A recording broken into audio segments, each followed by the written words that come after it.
Welcome back, ladies and gentlemen. It is Thursday, July the 23rd, 2020. It's another Technical Alpha podcast. I hope you guys are all doing well. We got another great show, although probably shorter than it has been the last couple of weeks. Not that that would be hard to do, since the last couple of weeks have been like 3-hour-long podcasts. Today will be a little bit shorter than that for a number of reasons, not least of which being it was actually kind of a thin week for news, but Mr. Black is on a tight schedule. He's a busy man. He probably has to go and change into his Superman outfit and go buy up another 5 or 6 houses today. It's probably what's going to happen, is my best guess. That's a rock star in your hand, sir. Hashtag not ad. It is. It's been a hot minute since I've seen a rock star in your hand.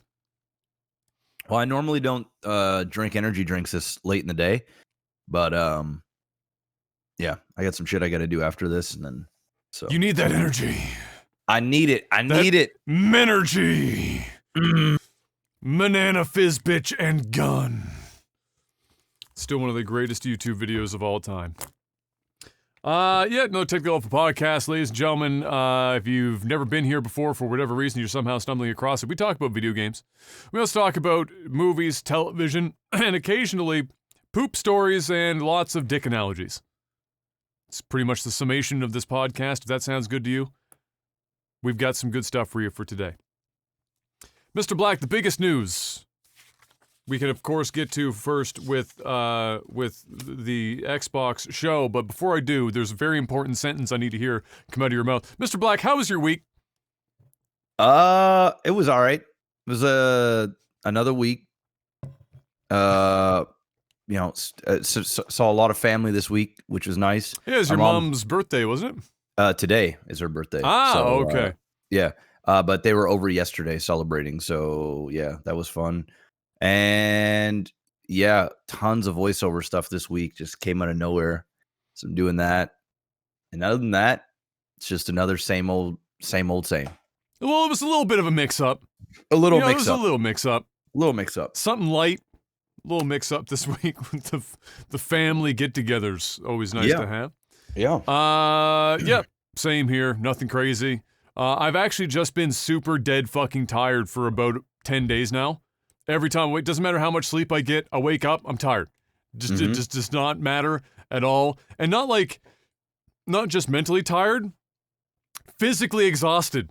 Like, whether I'm working out or not, my body just doesn't want to do anything. Like, I'll do like the most menial thing, like pick up this bottle of water that's full of water right now, and it only weighs about maybe 2.5 pounds. And if I hold this bottle of water for more than 10 seconds, fatigue starts to set in, and I'm like, the fuck is wrong? What's wrong with me? So it's just been like, it's been one of those weeks. You're just tired all the time, kind of thing. I've been forcing myself to still work out pretty much every day. Some days I won't do weights if I'm super tired, but I'll do cardio. Bare minimum, I'm on the fucking treadmill. I walk uphill for a mile, and then I run for 2 miles. There you go. Yesterday, I didn't get the full 2 miles run. I did like a mile and a half, and then I was just gassed, and so I had to walk the rest of it. But my goal is to always do 3 miles in total, whatever the fuck it is. I just put on like YouTube or whatever and away to the races. You know what's some dog shit though, bro? You know what's some absolute? All right, look, YouTube has turned up the ad fill to 150,000. We're getting double ads now on when you watch videos. Back-to-back fucking ads, like ad 1 of 2, and you're like, all right, skip, and then it's the next one, and you gotta wait. And unless it's a Google ad, then you can never skip the Google ad because it's Google and they can do whatever the fuck they want. Everyone else you can skip, but not Google. And and for me, I just have I don't have like a real safe place necessarily to put my phone. It's above me on a shelf, leaning up against an old stereo. You gotta go and click the damn thing. I'm running at I run at 9.5 miles an hour, so I'm fucking moving, and I'm like trying to with some semblance of like mechanical arm skill, press the skip ad button. Dude, I almost had a catastrophe the other day. My phone, I pressed it. It didn't do anything. It like paused the video, the ad, instead of skipping it. And I was like, fuck. And I went back in and hit it again. And it fell off the shelf. And I'm running full sprint. And I'm like, fuck. and I like caught it, and I almost ate the fucking treadmill, and everything went down. I was like, all right, this enough of that shit. So now I'm careful what videos I watch. You can see when you're gonna get blasted by ads, and like, no, that's not it. Next video, next video. I actually have an ad block. I have a proxy ad block on my phone. YouTube just gets around that shit. YouTube's gotten better and better at the ad block thing. Desktop, you can get a bit better, but mobile, it's tough. It's tough out there. Either way, other than that, it was another week. Finally done my my review for Need for Speed Heat. Mark is working on the video for that. At the moment, I forgot to give him the Patreon list, but other than that, that will be done. And then I'm on to Paper Mario Origami, whatever the fuck is the next one. I wanted a break from all the games feeling the damn same. I didn't want to do another shooter, didn't want to do another action adventure game, fantasy, whatever the fuck. I wanted something a little different, and Nintendo always providing a little different.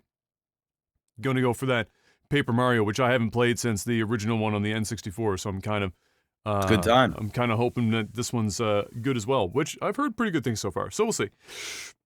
But this wasn't a Nintendo day, Jeff.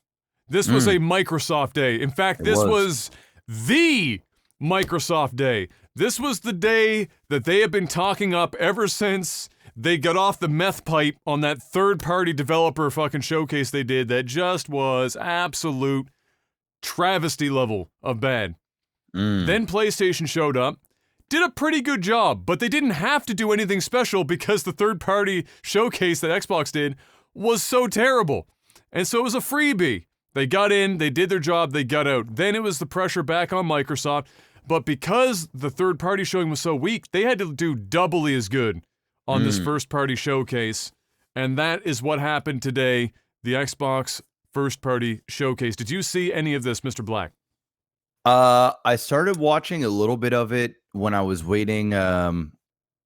There was like a blip going on with no pixel, and so there was a down period, and we watched like 3-4 minutes of it, but the feed was so laggy.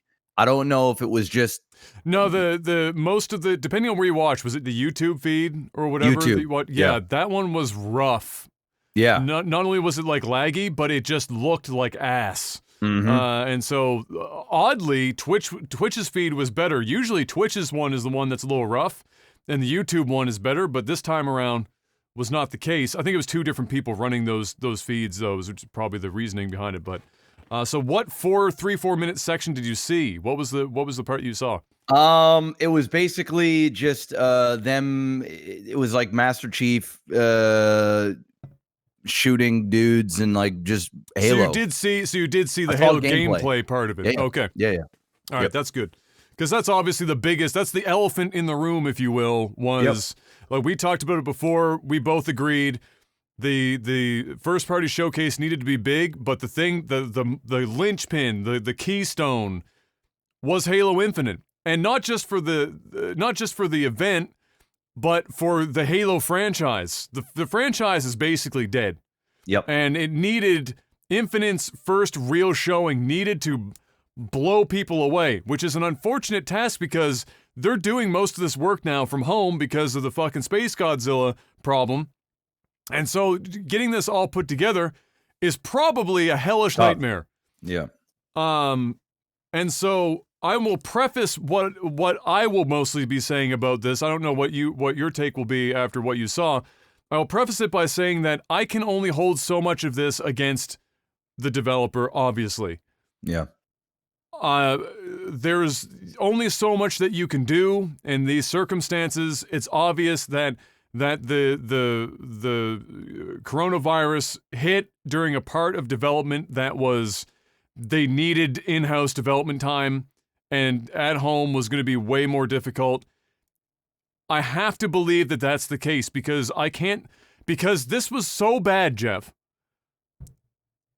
that I have to put the blame on the coronavirus situation to feel good about 343 as a studio that should continue making Halo games. Because it was really bad. But before I go, before I go in too deep, how is your take on what you saw in your 3. So you saw about half of the total show. Okay, so there wasn't like an insane amount. It was an 8 Okay. minute Yeah, I plus saw a little bit of a trailer. I probably saw a little less than half. Okay. Honestly. Okay. I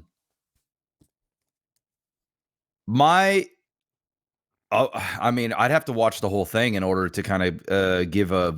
Well, just from what you saw, so like whatever. Well, I mean, from what I saw is different than what you're saying. So we just might have interpreted Yeah. it differently. Obviously, I mean, if I you want to look saw- at those links, you'll see like some screenshots yeah, and stuff like that. Um, And then there's a 1 minute trailer there that's a little shorter that showed off the sword and something else as well that I thought was weird they didn't put in the main showcase.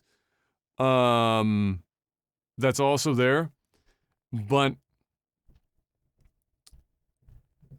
I mean, okay.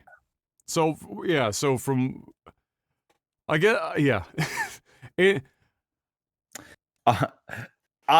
Okay, so I just watched that little minute Yeah. trailer.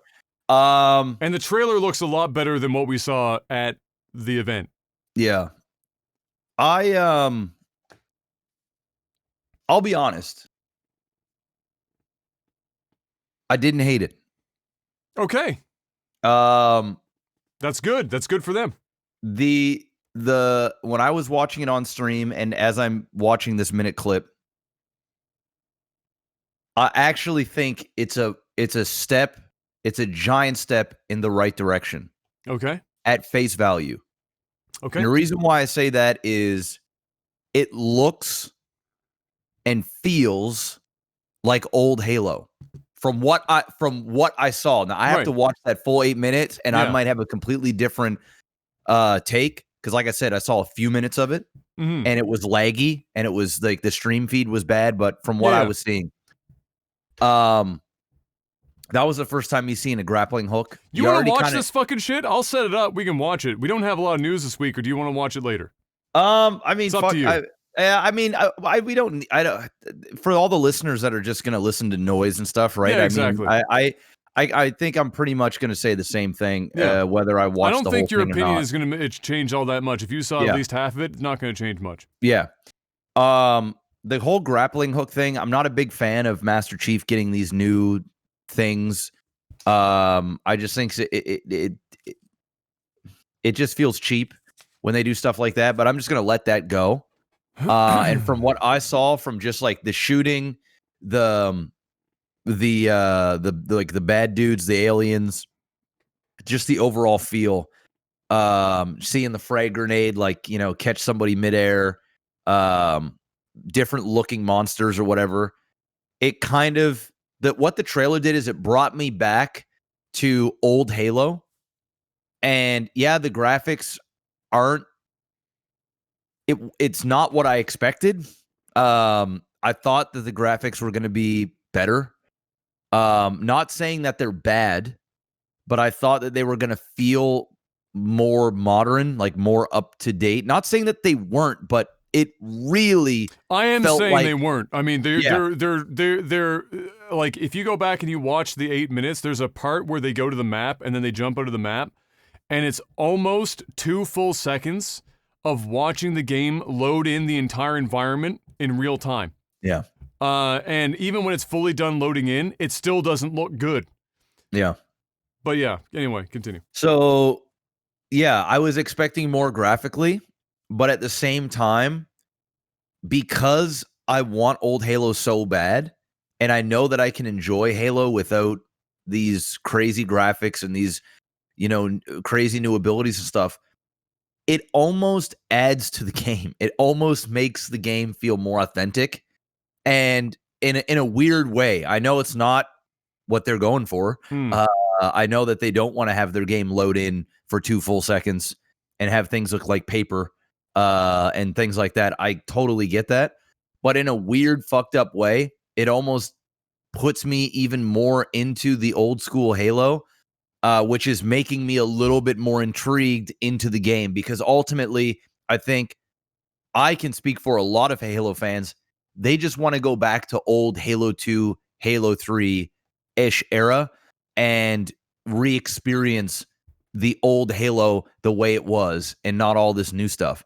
And from the few minutes I watched, I got that immediately. Like, it wasn't even like, holy shit, that reminded me of old Halo. Well, it was hard not to, start to because finish. they literally started this entire demo out. I don't think you would have seen the beginning, but the starting of this whole level is almost an exact replica of the second level of the original Halo. Your pod goes down, you step out of the fucking pod, you're in a big green world, seeing the ring for the first time, Covenant there pretty much right off the rip. Yeah. That, like, you look up, there's a banshee-ish thing that flies overhead, birds flying. Like, if I want to see somebody do the first level of or the second level of Halo and this trailer next to each other, because like the first 45 seconds to a minute is almost a 1-to-1 fucking copy of that. And I think that's intentional, obviously. Yeah. They're looking for the nostalgia hook. Yeah. And they hooked me. I when I say they hooked me, I don't mean as With in the like, oh grappling man. hook.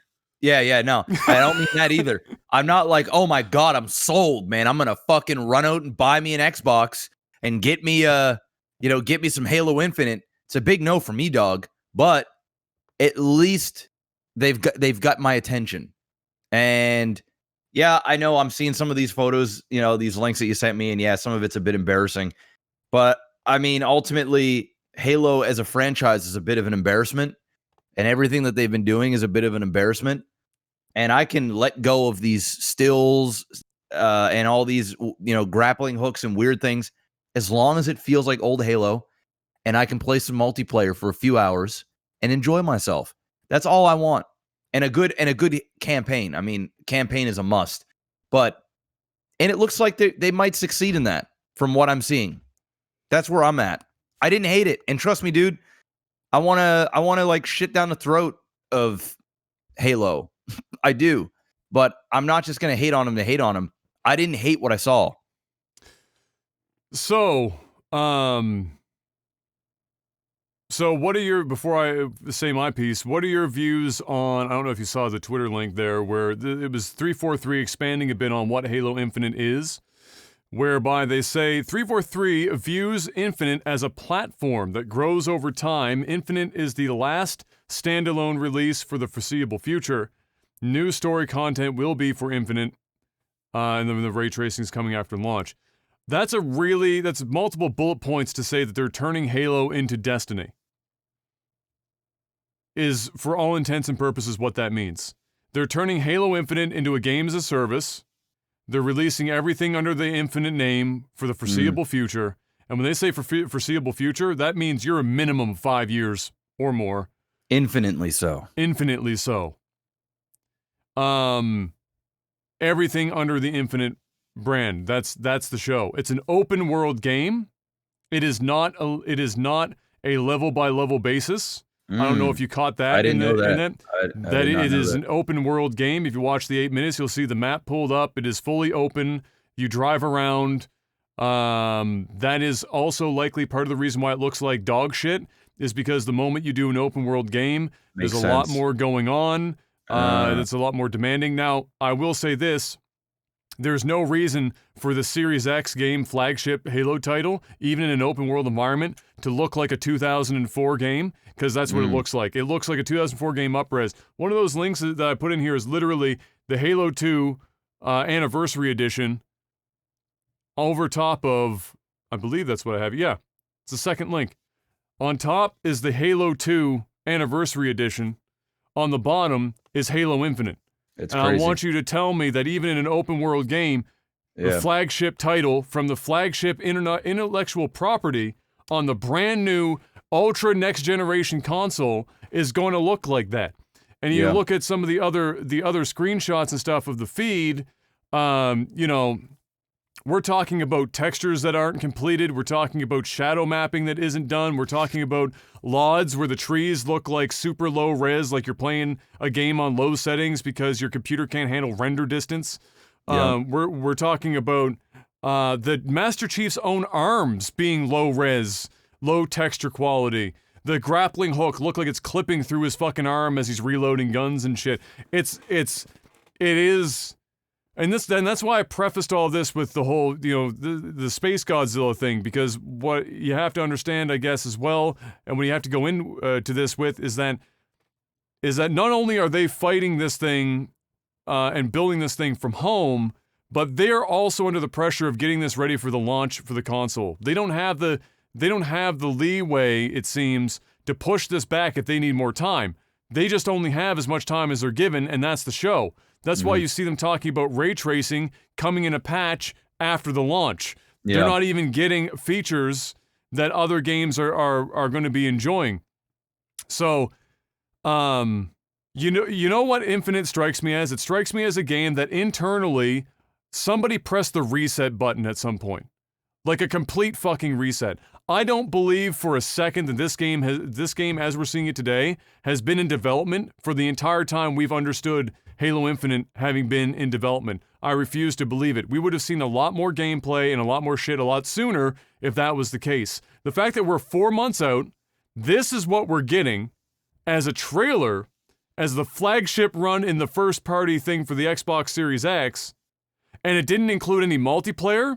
And then afterwards, when Jeff Keighley questioned them about that, and they're like, hey, why wasn't there any multiplayer shown? It's like, oh, we're going to wait and show it at the right time, which is code word for it looks and plays like ass, it's not balanced, we can't show it, and oops, we still only have 4 months, which means we have 2 months before this bitch goes gold, and then it's a massive day one patch that we hope to have done in time for the launch of this fucking console and game.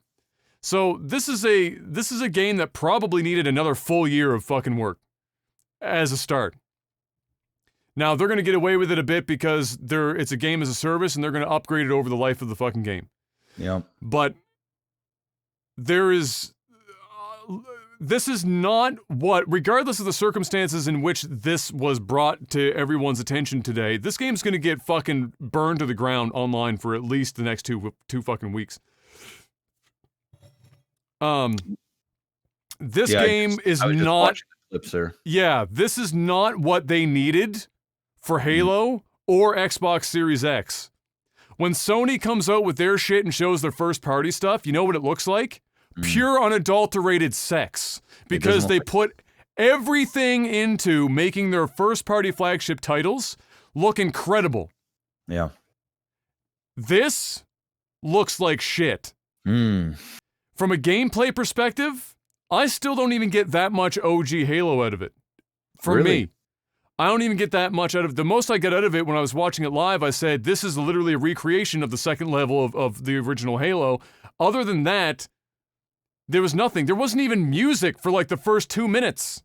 It was just like watching dead alpha gameplay of a dude walking around and doing the campy shit that I hate about gameplay trailers that I know now means the game isn't completed in any major way, where they're like slowly walking and then like, oh look, the birds are flying by. Let me put my reticle on them and follow the birds flapping in the fucking breeze as they go on by. And oh look, there's that Covenant ship flying overhead. I guess I'll look at that real quick and now go for a little saunter over to the Warthog and we'll take a look at the map.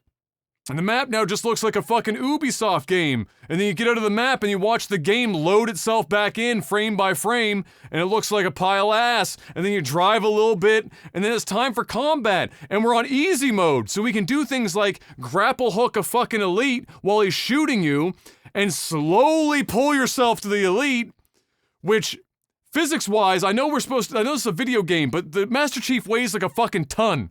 And we got a grapple hook on a fucking elite who I do not think weighs a ton, and we're pulling towards the elite and not the elite pulling towards us, only to get in close enough to throw a grenade sticky on him and then run away from him because, oops, I just grapple hooked my ass into an elite and threw a grenade on and now I gotta run away. Then we see the one shining beacon of something I was interested in this entire game, Jeff. You know what it was? Limb damage. The brute is running down the ramp. He shoots the brute in the leg enough times he stumbles and slows down. I was like, fucking yes. Awesome. That's an evolution of Halo gameplay. There's always been armor-heavy related shit, whether it's overshields and stuff. That's a proper evolution of Halo gameplay. I was excited. Shot the helmet off the brute and stuff. That was great. I'm on board. That's fantastic stuff. That was the only positive I pulled out of that entire experience. He pulled that grapple hook up to pull himself up to the next level. I was checked the fuck out. Like, what? The only reason that grappling hook exists is because they've gone full open world and they didn't want to give people other ways to get around the environment. And so what do? Slap about your little jetpack. Like, didn't they have these stupid fucking jetpacks before? Like, I'd rather the jetpack than the grappling hook. Yeah, me but then too. they were like, grappling hook, we can do like, I bet you're gonna be grappling like shields off of fucking enemies or grappling like armor parts off of enemies or some shit. Or like we saw him like grapple hook an explosive barrel and then one arm. Fuck, this gives you an idea how heavy this motherfucker is. He gets an explosive barrel with a grappling hook and one arm fucking Tom Brady yeets the thing like fucking 90 feet away to blow up some shit on a turret. Dude, it looked bad. It looked fucking bad, and it's not what they needed for Halo, and it's sure as shit not what they needed for the Series X. You know, they're props for them for showing gameplay with the game in this state, to be completely fucking honest with you, because this game didn't have a choice. They didn't have a choice. They don't have a choice. I mean, you gotta do it. I'm not gonna argue with anything you said, man, because everything you said made sense. Like, I'm with you. I still don't hate it. I still don't hate the look as much as you did, but you know, when you kind of put it into terms like that, I see exactly where you're coming from. And I didn't know that it was an open world game. Yeah. I didn't know that they were planning to pour all this stuff into this. You know, and from an art perspective, if I just look at it from an art perspective, the thing that hit me the hardest was that if you go back and you look, and in probably one of those links anyway, where you're seeing like the grouping of them, maybe is that the first link? No, the first link is just the fucking that face. Oh my god. Anyway, there's another link I don't think I have here, but it looks like the enemies were taken from one game, and the environment was taken from another game. Yeah, and they put them in the same game together. Yeah, they look like they stand out in an unpleasing way. It's not in the type of way that you like to see, where when you're playing a game, it's nice to have really realistic graphics and stuff, but as a player, you still want to be able to discern your enemy from the environment around you to a certain degree. You know, you don't. It's like having a perfect, you know, nighttime with no light like whatsoever. People think they want that until they're given it, and they're like, fuck. From a gameplay perspective, it's terrible. But from this, it looks like two different games, models and environment brought together, and they don't mesh like whatsoever. I think that there's still some promise for the game. I don't think this is 343's best work. I understand that it's largely because of the coronavirus situation for them working from home. I also still believe that this game at some point had the button reset. Like, I think this game strikes me like they were 2 years deep and somebody came in and nuked it and they had to start over again. They might have nuked it the moment all this collector's shit went to fucking tits up. You know, either that or someone just said, hey, this is starting to feel too much like everything else we put out and everything else just didn't work. Let's go the Destiny route. The problem is Destiny is actually in a good spot now after years and years of ups and downs. And Destiny just looks, pardon the pun, infinitely better. Which is bad because I was talking about earlier, is like Destiny is actually still not that good of a game. It's not that good of a game. But it's better than this. It just looks infinitely better. I don't know. Maybe it's a gamble that'll pay off for them. I think it's a smart decision making one game that you can just update and kind of go along. I mean, you look at something like No Man's Sky. You know, look how well they're doing. And yeah, this game might come out and it might be enough to get people excited, but then they're like, you know what? I'm going to hold off until it gets these things. And they might start updating this to get it to a point where if they listen to the community, they keep putting in the work, they might actually get this to a place in 2-3 years where it's really something to celebrate. From what I'm seeing right now, this looks like a valiant effort to make Halo look like old Halo, but as you've explained as to why it doesn't do it for you, I'm kind of you're changing my opinion a little bit, and it's starting. And I just watched more gameplay footage while you were talking. It's starting to look more not like Halo as I'm starting to watch more of it. I think it was just honestly, I think what it was is how bad the graphics were is what was putting. And I don't even mean that joke. Well, I mean, no, that's it. Yeah. I actually think, and then now that you have those stills beside each other, I really believe that's what it is. It's like the graphics are so poor, and I didn't realize it was open world, and that's exactly why it's poor. It's open world, and you're gonna have a ton of people in an area. You're gonna have big open worlds, and there's gonna be long draw distance, and you're gonna be loading shit in, and areas are gonna be loading in like a game of Minecraft. And it might look better on a PC down the road when you can fuck around with settings and shit. But as of right now, it just. So the last thing I'll say on it, I guess, is that. So for me, the other thing that stood out to me was how awkwardly slow everything felt, even for a Halo game. It felt molassesy. And I don't mind that for a Halo game because I'm tired of the hyper fucking. Yeah, I don't need to be like. I don't mean I need to be the Flash.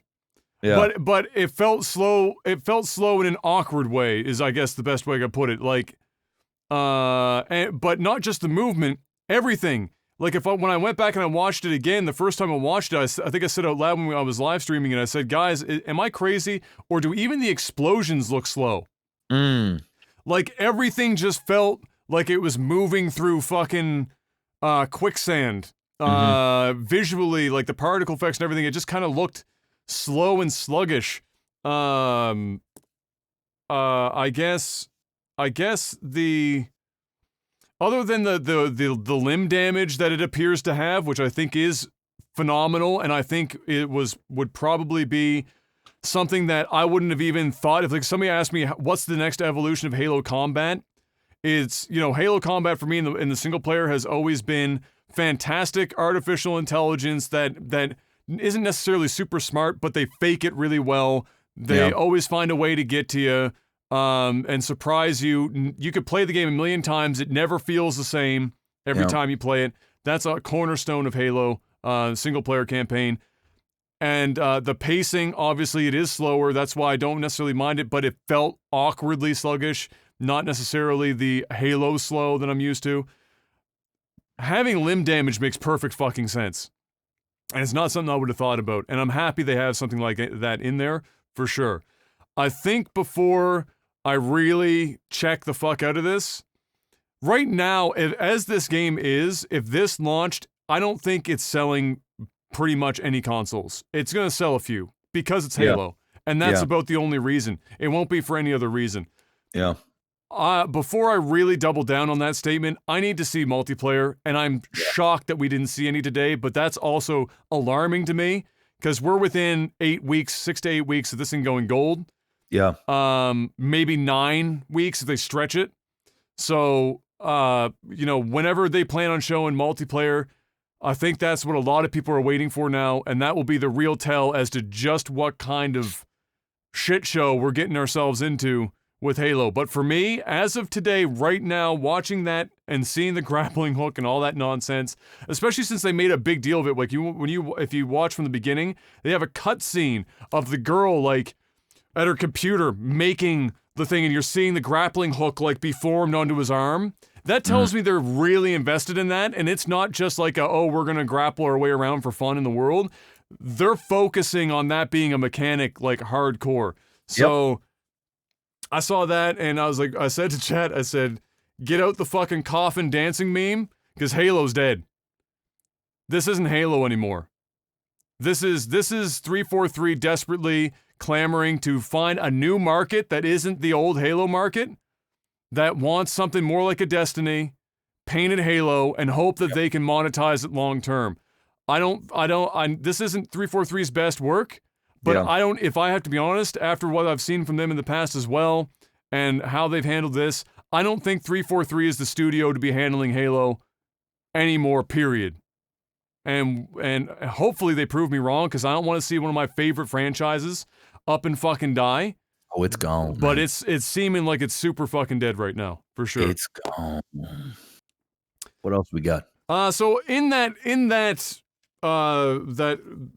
showcase, we did get obviously other games than just Halo. So we saw a game from, I can't remember his name, but a well-known Japanese developer that's coming back to work with another well-known Japanese developer to create a game called Balan Wonderworld, which kind of takes, in the more recent Mario where like the different hats you wore, the different shit you could do. Yeah. It's kind of like that concept in an action game format. Very colorful. Definitely looks like it's skewing towards kids, but it would still be like a Mario where it will appeal to people our age. There's like 80 different, I guess, I don't know, you wouldn't call them costumes, I guess.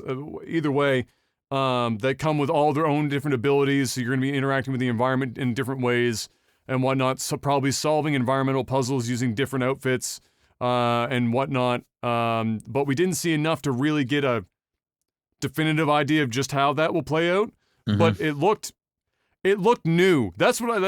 It looked new enough. Like it's borrowing ideas from other games. But what I wanted to see most today in this showcase wasn't just Halo, Gears of War, Forza, I wanted to see, give me something new. This was new, and so I just sat there, I was like, yes, good enough. I'm on board. I'm interested in seeing some more. So we got that. And so that was kind of nice. Then after that was because that was in the pre-show. Then we watched the Halo fucking shit show. Then we got another trailer for Everwild, which was that rare game that everyone shit on when we saw it at E3, which was like that very animal woodsy hippy dippy Zelda looking thing, kind of Zelda-y, like in the visual ish. It's called Everwild. That's the one. We still didn't get gameplay. It was just another trailer. No gameplay. And honestly, I wrote down my next note here was no gameplay, because most of what we saw today, other than Halo's 8-minute thing, was no gameplay. Yeah, there was a couple of trailers that were gameplay, but no UI and stuff like that. You could tell it was actual gameplay, but it was done in a trailer style. We weren't seeing like sit down, show me gameplay. Yeah. Even for the games that we had already seen trailers for in the past, that you would think we'd be getting more from now, we're still just seeing trailers. And I suspect lots of that has to do with the coronavirus situation. Obviously, it's taking longer and longer for them to get to a point where they can show playable copies of the games. But let us not forget, Adam, Sony managed to do all these things. Well, that's for better or it depends on where they were in the development of these games. It's just regardless of what the situation is. It's bad on Xbox. Like, it looks bad on Xbox because Sony did show more gameplay at theirs than Xbox has in this one. Yeah. Off the top of my head. But you're not wrong. Sony pulled it off. For whatever reason, it doesn't really matter, because to the person watching at home, they're just interested in whether or not they're seeing gameplay. And that's a shitty situation for the developers to be in, but that's also just the reality of it, right? So Everwild was there. And again, it looks pretty, but we haven't seen gameplay. We have no idea what that game even really entails, to be honest with you. Next up, probably one of the more exciting things that a lot of people were pretty jazzed about was, the game Ori and the Blind Forest, and then Ori and the Will of the Wisps. Yep. Okay, so they have Ori and the Will of the Wisps is getting a complete overhaul for the Series X, where it's going to be 4K HDR, 120 frames per second. Damn. And that's going to look, Ori is a pretty game. That game, 4K HDR, 120, is probably going to look fucking bonkers.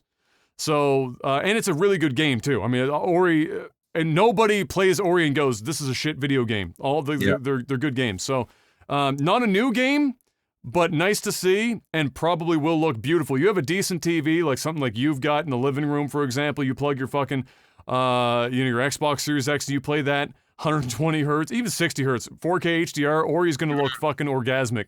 So, so that was nice to see. They were, even I was excited about that, and I won't even ever see 4K 120 HDR. I mean, the cost of a TV for that would be fucking wild.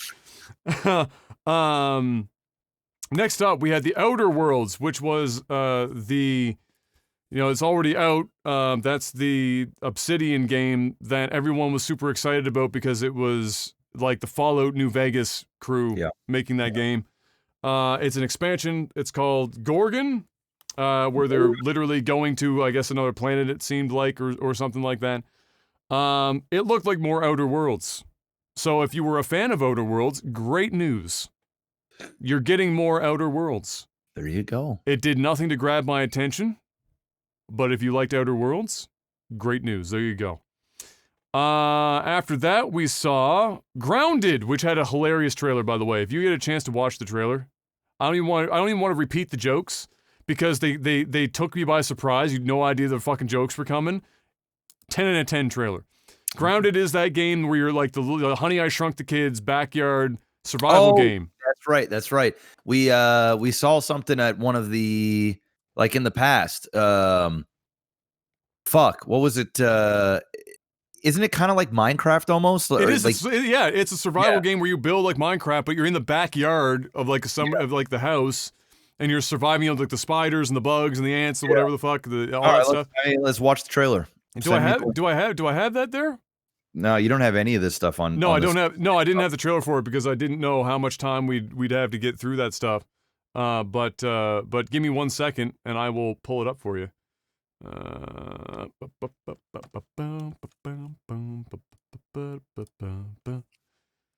Grounded trailer.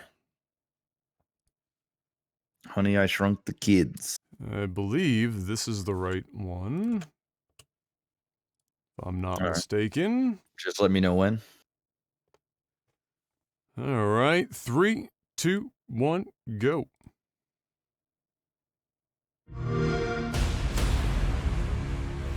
If you're waiting for the biggest game of the year, Biggest game. then wait for Cyberpunk. But if you're ready for the smallest, we've got you covered.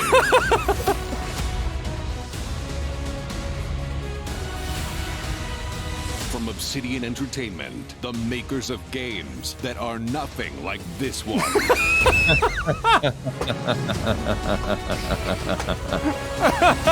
This summer, strive together to thrive together. Or just feed your friend to the spiders and go solo.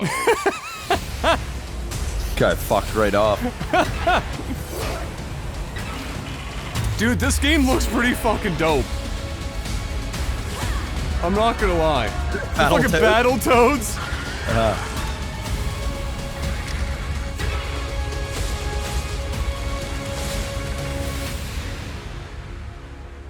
Bro, that game looks like fucking fire. Doesn't it? I mean, it's gonna have to be like, it's gonna have to be a really bad case of the trailer did too much for the game before it's like a disappointment, because that game looks. It just looks fun. It looks like an action-packed Minecraft, without it being as in depth. But what a unique idea! You're like literally Honey, I Shrunk the Kids. You're out in the backyard. It's. I think it's gonna be obviously big with younger people for sure. But fuck, I'm on board. On board for sure. Yeah. Cool. And if you're waiting for the biggest game of the year, Cyberpunk 2077, I fucking died when I saw that. Well, I mean, the thing is, Cyberpunk ain't coming out this year, so I mean. But if you're looking for the smallest, we've got you covered. Yeah, so that they showed that off. That was the trailer they showed. This is the exact trailer. We didn't see anything else, but you can see in the trailer there was gameplay. It was just shown in a trailer format. Everything we've seen about that game has been in-game, just shot with a free camera. Even the old stuff we've seen has been that. So that's what you're going to basically be seeing in the game minus the UI. And the building looked kind of cool. It didn't look, what I've liked about it so far in terms of the building is that the buildings don't look like they belong somewhere else. They actually kind of fit in with the environment. Some of the survival game stuff, just like you build a building and it just stands out like a sore thumb. This actually looked like it was part of the environment. So yeah, it looked pretty cool. I really want to know more about it, like how many people, we might even know this that I don't know, but I want to know like how many people you can get and play together at the same time. PC people are going to want desperately private servers and stuff like that to run like their own community stuff. But we don't really know the scale that they're looking for with this. Yeah. We don't know yet. Know how in depth it is. It might be like actually just very basic. You never know, right? And I wouldn't even care. Yeah. Because sometimes you don't need something crazy. Sometimes you just need something simple. That's it. Done well. You know what I'm saying? Mm-hmm. Next up after that, where are my notes? It's the wrong page. There we go. We've got Avowed, which is another Obsidian game. So Obsidian's busy. Avowed is, you know what? Fuck it. Adam's got a list of segments here for the podcast, and we've hit one of them. The rest of them are like fucking short as hell. That's why we're spending so much. This is the bulk of the news this week. The rest of it is just me reading the news, basically. So 1 second, I'm just gonna pull up that trailer. But it's true. We are on like the first bullet point, but the rest of the bullet points are like whatever. Avowed. Yeah, I should have linked these trailers, but the problem was that I didn't know how much other news there was, and as it turns out, there's not really any other news this week. So we can soak this up. So this is Avowed. It is a I'll just let the trailer do its thing, but this is from Obsidian. It's in the world. I will say this is confirmed to be in the world of Pillars of Eternity. All right. I will say that. All right. 3, 2, 1, go.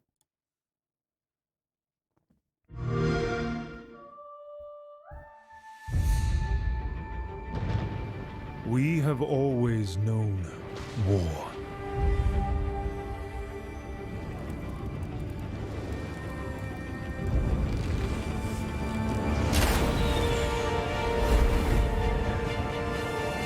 It forged our empire. Legolas shot this arrow, by the way. Turned heroes into queens and kings. And decimated our foes.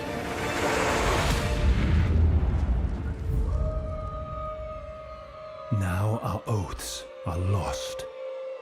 Forsaken. Hey, It's a well done trailer, though. I like it. And you must face the monsters. Looks like the Dark Souls safe place.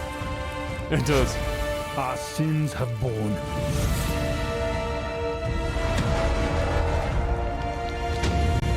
Is an oath worth the weight of a crown?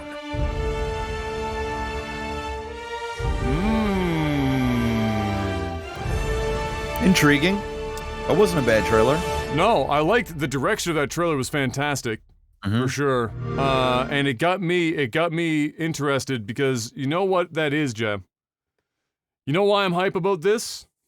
Somebody finally, and somebody good, somebody with some RPG cojones, some actual experience. Obsidian, one of the best RPG game makers in the industry. I like Obsidian a lot. I know some people didn't, but Obsidian makes good stuff in general. It's rare for them to make something truly poor. Like you usually get, at minimum, good.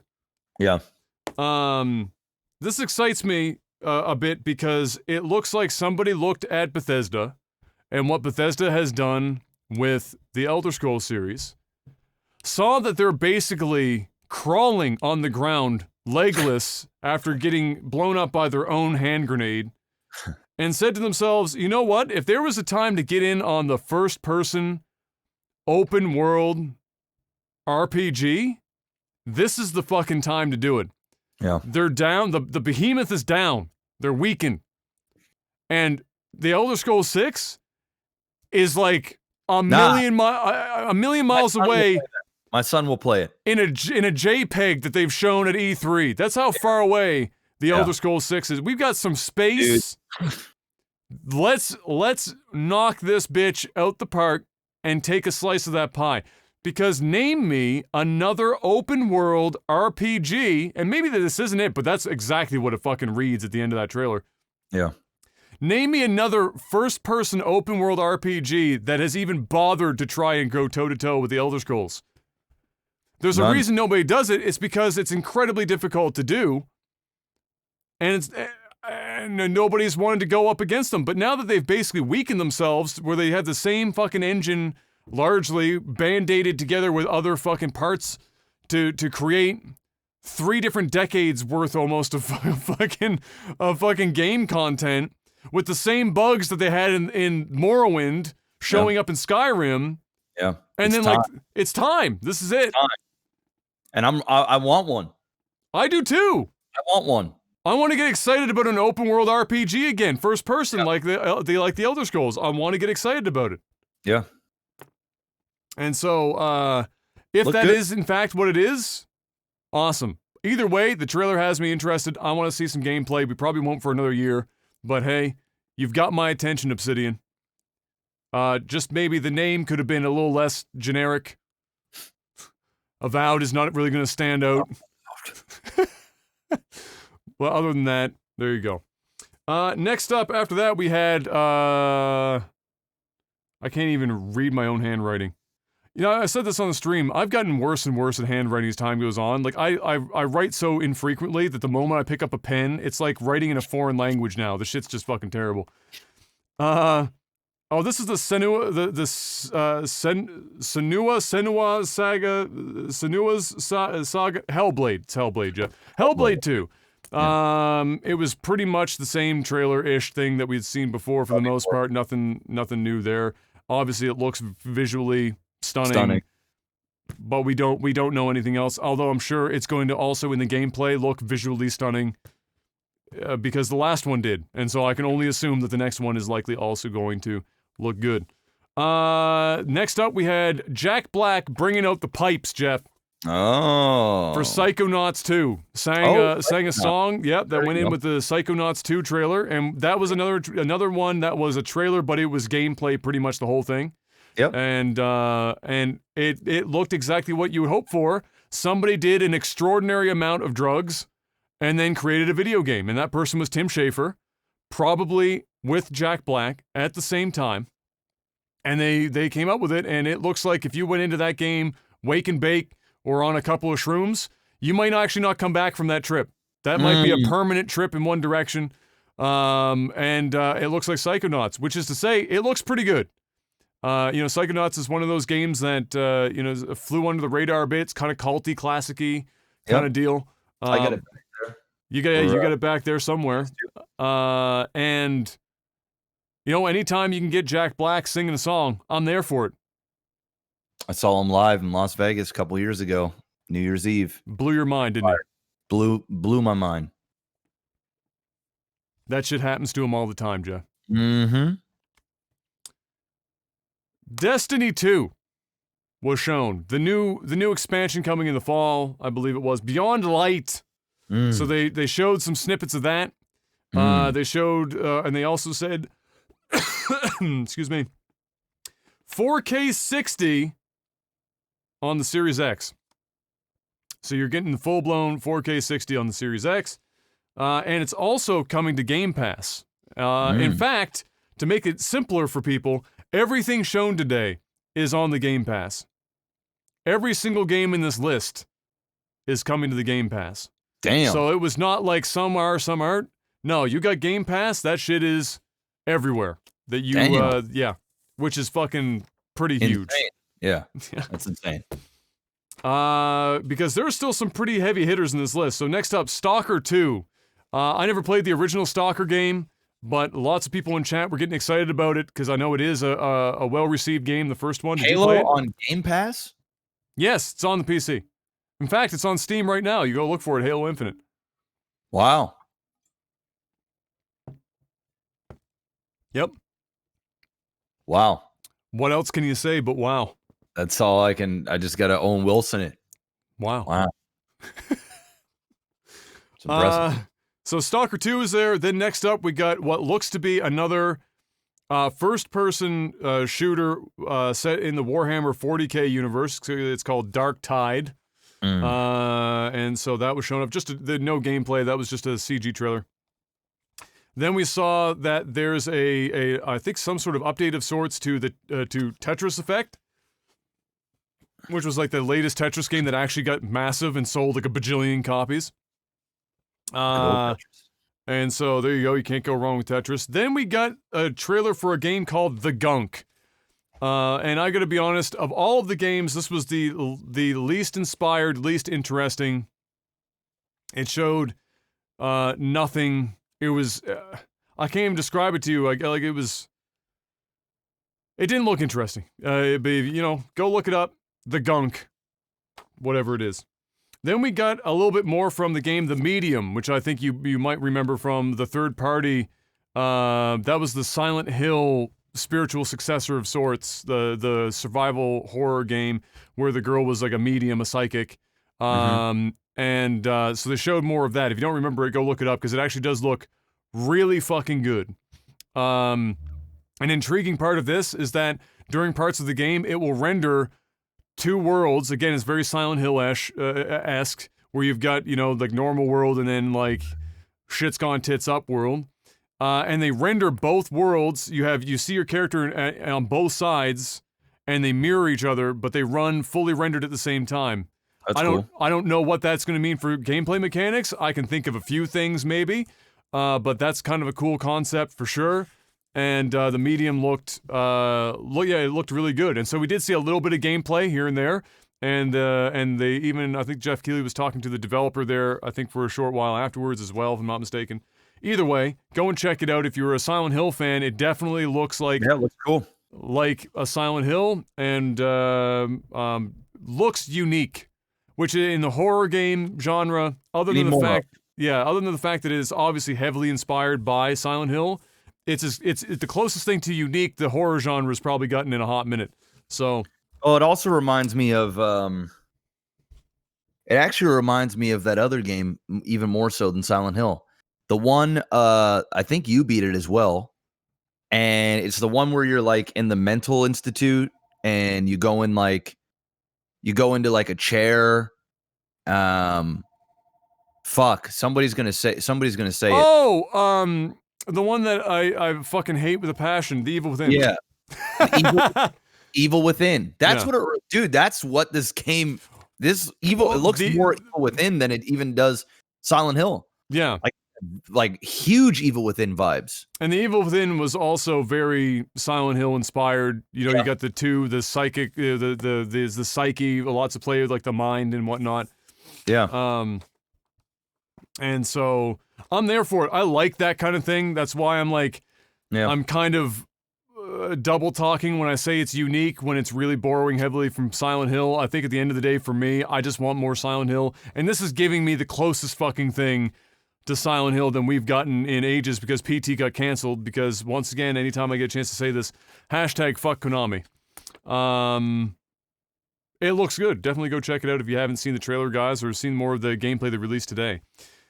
Then we got Phantasy Star Online 2 Genesis, which is Phantasy Star Online 2. It took them the pretty much full 20 years to get that shit in the West, and now that it's here, they're promoting the fuck out of it. So there you go. If you're a Phantasy Star Online person, good news, Xbox Game Pass. Which again, all of these are on the Game Pass. I don't think people understand how fucking wild it is that all this shit is coming to the Game Pass. It's crazy. It's crazy. Then we got Crossfire, which looked basically like Crysis. I mean, it was almost identical to Crysis. So, otherwise, it was very generic military US bro shooter thing. I mean, it looked pretty, but that was about it. Otherwise, it was just, it's another bro shooter, American military based, whatever the fuck. We saw Forza as well, of course, because you have to show off Forza. It was not very much because it's not a launch title. They're not launching Forza with the console. However, the Forza team, they did talk about this. The Forza team specifically worked with them when they were putting the console itself together. So they're milking this console for all it's worth. And they showed off a little bit of gameplay in this trailer, and I have to tell you, the shit looks fucking crazy. You don't see a lot, but what you see is fucking crazy. I don't know how else to describe it. So that was exciting to see, and they're just calling it Forza. There's no number. And he said that's intentional. He said we're resetting the franchise. We're the scariest thing was always when they say we're trying to modernize it, taking a new direction. That just sounds like games as a service to me. But I'm gonna hold out and hope that they don't do that shit too crazy. But yeah, it looked pretty crazy. I said crazy 1,000 times, but that's all it looked was nuts. Then after that, it was the classic. Before we go, one more thing.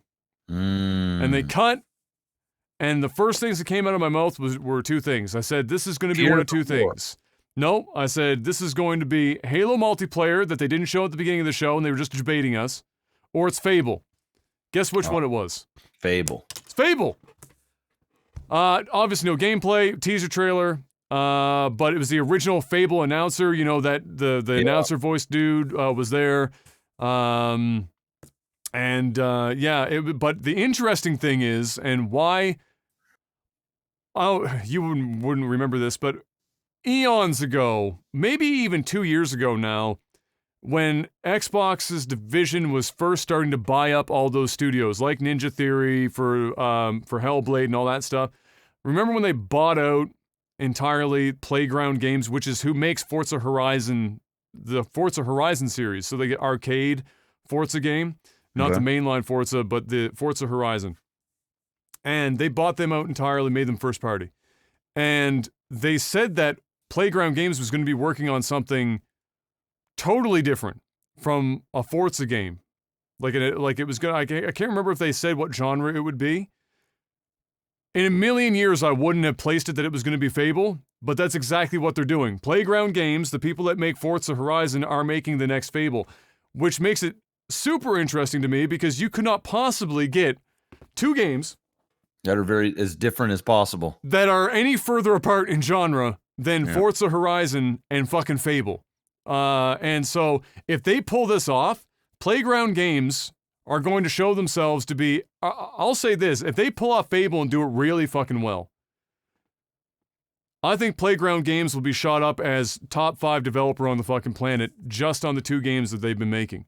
Forza Horizon as a series is the best racing game as a general package, bar none, with a competitor not even fucking close behind.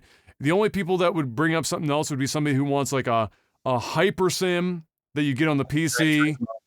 Not even, no, like Gran Turismo and Forza, for those people, aren't even sim enough. They want more sim. Like, they're the PC game sim, I can't even think of, like, Project Cars or, like, Corsica maybe or some shit. They've got, like, $7,000 in racing equipment strapped to a fucking IKEA desk. Kind of, like, that kind of people. Otherwise, iRacing, yeah. Otherwise, Forza Horizon is by far the best racing game on the market by miles. If they can go from that to making a really good Fable game, what the fuck? What can they not do at that point? Like there's at some point. I mean, what are they gonna do? Do a real-time strategy game? Like, what else could they possibly, like the trifecta of polar opposite gameplay? Yeah. So that's gonna be the one for me out of the whole show. That was the most interesting development, just from that standpoint, where it was, look, they made Forza Horizon dope. But fuck me, Fable is a far cry from Forza Horizon, so we'll have to wait and see how that goes. I doubt that we're going to see anything from that for probably 2 years. I suspect Fable is probably 2 to 3 years out at this point. I suspect it's been in development for about a year, maybe. But based on the time that they bought Playground Games and what they would have done to like being assigned the franchise and whatnot, now that Lionhead Studios is gone, So it's going to be some time. However, hey, that was the Xbox showcase. So in total, not a bad showcase. The problem was Halo was like their crown jewel, and it came out looking like fucking, you know, a dispenser at the local fucking dollar store that you get a ring out of it.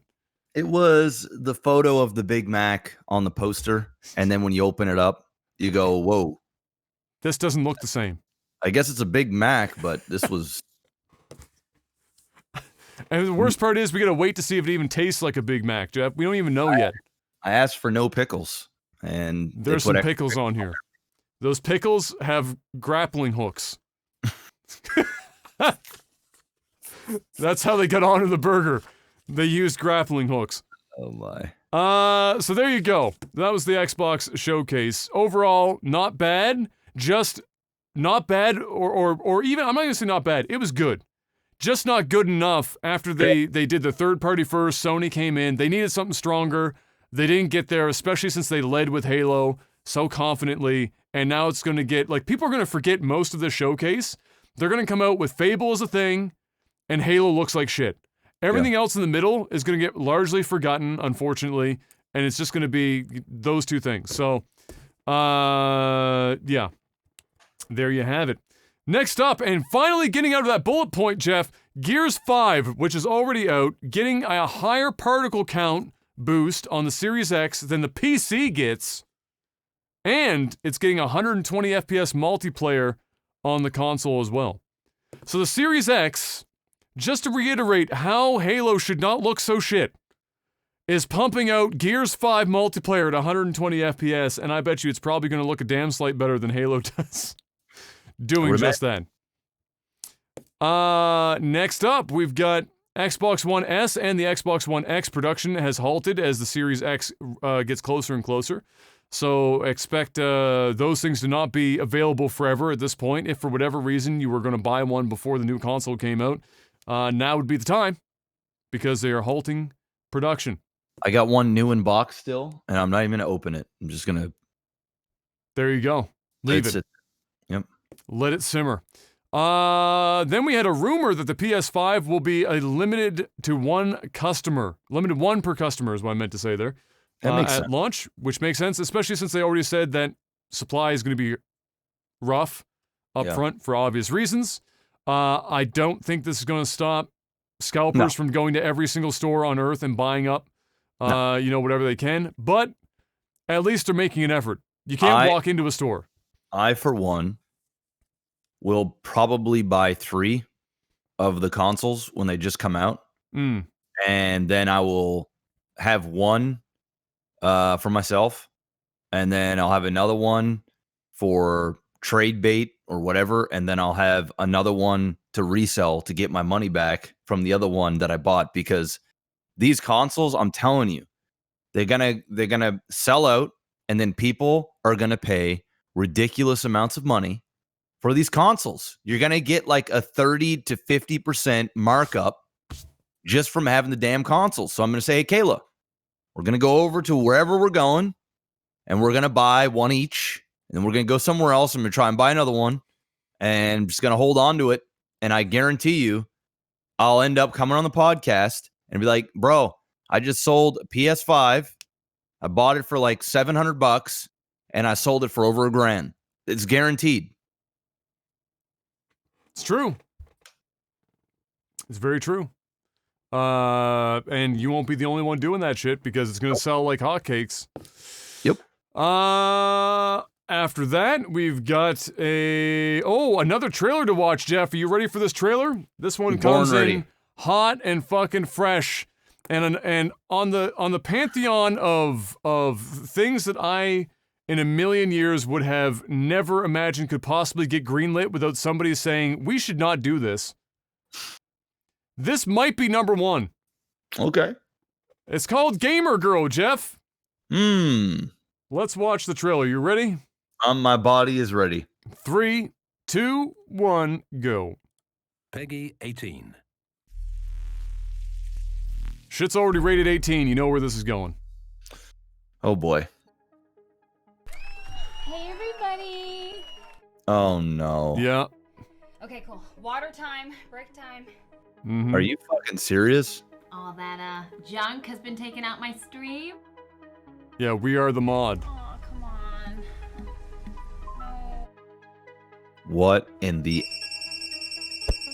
Moderator, what do I do? Like, do I answer it?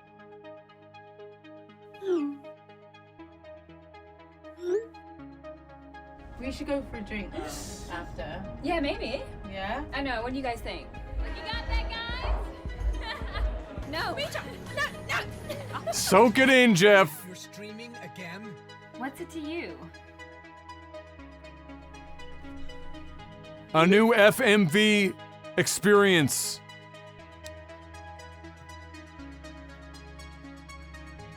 Branching story paths that matter, Jeff. This can't be real, man. He's okay. This can't be real.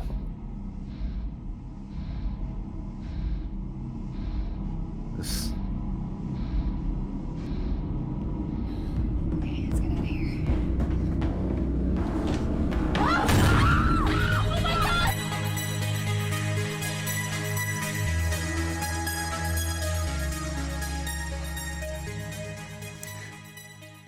Gamer Girl, a new FMV experience, Jeff.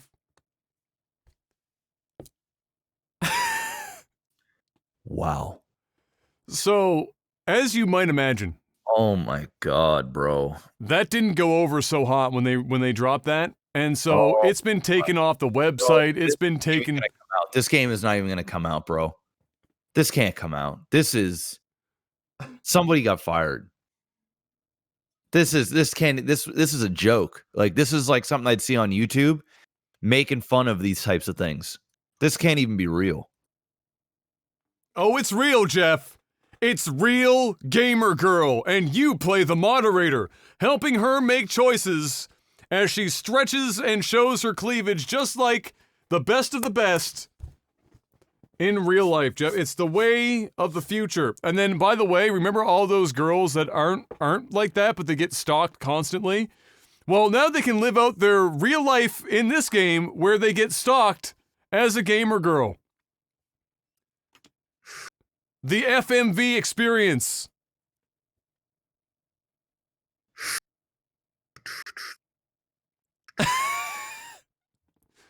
So there you have it. So that got pulled down, obviously. It was pretty much lambasted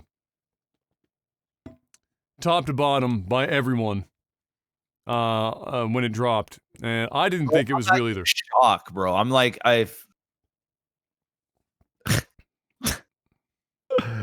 wow. Yeah. So there you go. Gamer Girl. Who Get it while it's hot. Who's this? Who's developing this? Here's a question. If that game did come out, which I don't think it's going to, Hell no. If that game did come out, does it immediately go on to Twitch's banned list of games you can't play? No, it doesn't. And you know what? I'm playing it. I'll sell the fuck out. Hit a sub goal. I would play the shit out of that game I'm for fucking sure. in it. Sell me the fuck out. I'll play the living shit out of that game. Dude, that game's gonna sell copies. That's why they fucking did that shit. That game's gonna sell copies. Everyone and their dog is gonna want to play that for the lulz to make fun of that shit, bro. It's a train wreck. And I actually want to see it wreck bad. The question is, does That's the streamer a spectacle game? Does the streamer in Gamer Girl maintain appropriate Twitch TOS clothing the whole time? Probably not, but we all know that doesn't matter. Bro, what kind of crazy inception would this be? The fucking Gamer Girl streaming her playing her in the game, bro. Ow. This game is a spectacle game that viewers can watch multiple people play just to see the reaction of the streamer. I need this game to come out. This is the worst thing and the best thing I've ever seen ever. It strikes me as a game that if it doesn't come out, it's going to get leaked or something in some way, and then people are going to be like playing bootlegged fucking copies of it. What a fucking gong show. I can't Yeah. believe this is reality. I can't believe that this is actually a thing, dude. It is. PlayStation deletes Gamer Girl FMV trailer following backlash. Lols, bro. Lols. Pretty good, eh? They even call it Gamer Girl, and she's literally Water break time. She's literally the thing that gamer girls hate being labeled as, and they literally call it Gamer Girl. Yikes. Yikes. Yep. Yikes, bro. Literally from the thing that she wears, everything. The ditzy, dumb shit, all of it, bro. It is a walking stereotype that is, let's be real, it isn't even a large portion of Twitch. It's just a portion that just overshadows all of the good. And they're making a game about it, which is only going to intensify the exact fucking shit that gamer girls go through on a regular fucking basis. It's actually, this is a blatant exploit to get money, to get people talking and riled up. It's ridiculous. Like, I mean, it's genius, but in the worst possible way ever. I need to play this. If this comes out and it's allowed, everybody's going to play this game, bro. Everybody's going to play this game. It's true. I think Twitch bans it if it comes out. I think Twitch bans it. What a fucking gong show. Just like they banned, who is it? Soda Poppin'? Got banned here again? I don't know. Him?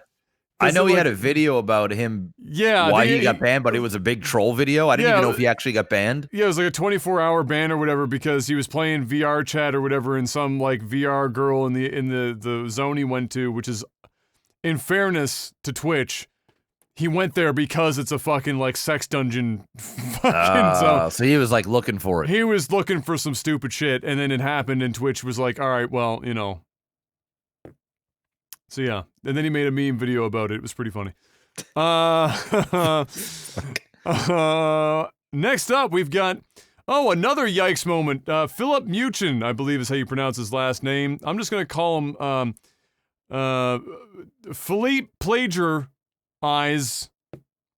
This guy who plagiarized his review when he was working for IGN, or this happened I think a year or two ago. It was when he reviewed Dead Cells, and by he reviewed Dead Cells, I mean he took somebody else's review of Dead Cells and then put it up on IGN, which kicked off a big investigation for IGN and other sites that use outsourced reviewers doing this kind of shit. So, it was taken from a YouTube reviewer, actually. I can't remember the guy's name that did the original review right now off the top of my head. But anyway, so that whole thing went down. Obviously, he was fired.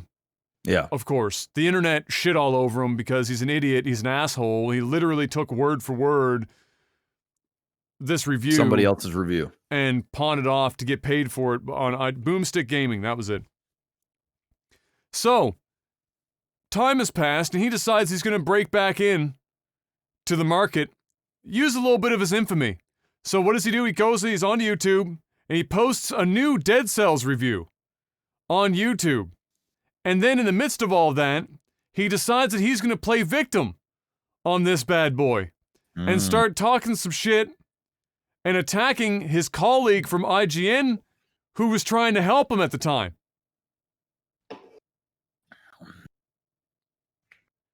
So in case you're wondering, this Philip dude is a fucking idiot.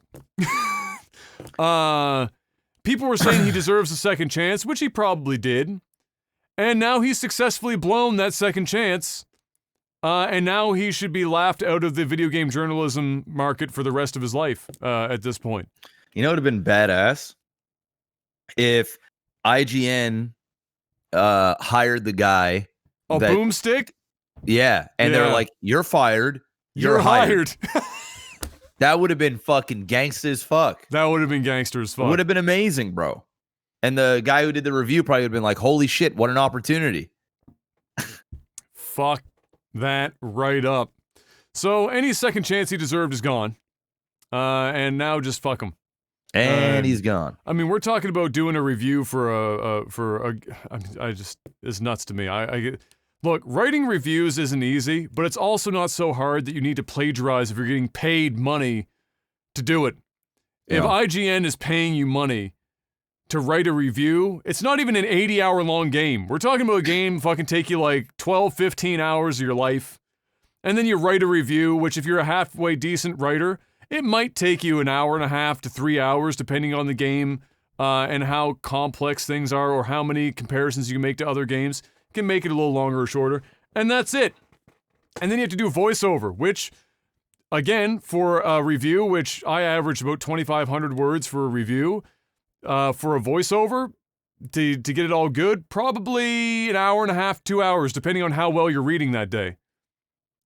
It's not a lot of, it's not, like, it's a lot of work, but it's not so hard that plagiarizing is the fucking answer to your problem. And so fuck this guy. All right. Next up, actually pretty big news in general, even though it's, kind of, I guess, whatever to some people. Rocket League is going free to play this summer. They're saw making the full transition to free to play. I think that's going to be relatively big for its esports scene. Anything that gets to go free to play is going to get some sort of bump to its esports scene.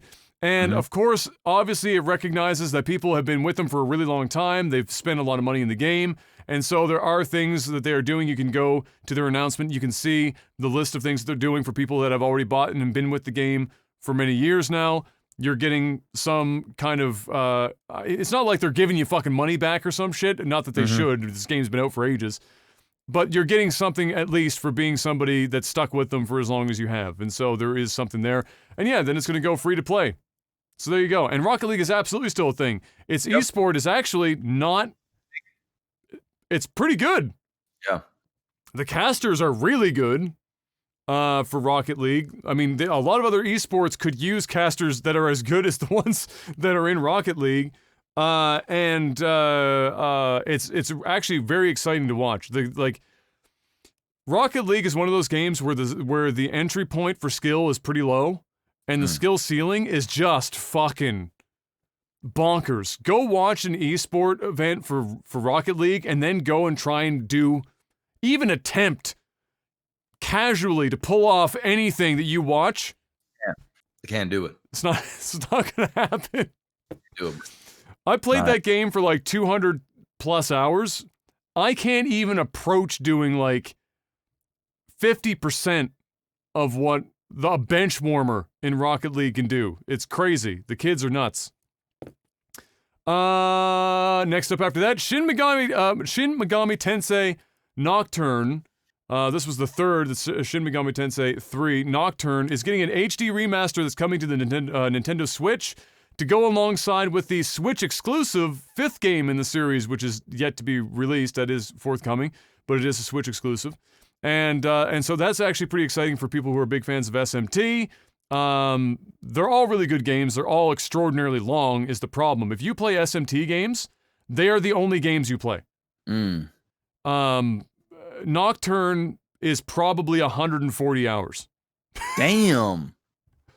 If you're not just like mainlining it and just bombing through it, you're looking at 100 plus hours easy for almost any of the SMT games. And in that, there was a cool, I don't think I retweeted it, but somebody did like a breakdown because the SMT games include, the Persona series, which is an offshoot. They're basically, they all happen in the same universe, but they're just offshoots of two characters that started in the franchise early on. One went one direction, one with the other, and then that's the breakdown on both series, the Persona series on one side and the other one on the other. So if you're interested in that stuff, you want to get into them, they are very, very good games, but my God, they are long. You are dedicating some fucking time if you're hopping into them. Next up, in news that's a long time coming and probably should have been a thing for ages now, Metacritic is now requiring 36 hours of a game being launched before users can post reviews on the site. That's good. That is that's good. a good thing. That's a really good thing. And so, yeah, there you go. And if I'm going to be honest with you, I think it should be that for everything. I think it should be that for professional reviewers, whether they get the game before the release or not. I think it should be after for pretty much everyone. I think it will help ensure that the reviewers are taking their time with the games and not in a rush. A lot of developers will give reviewers copies of games like 48 hours out from the review embargo being lifted and the game going live, and they have to rush through the game and rush a review, and it's all in the hopes of just getting a slightly higher review score.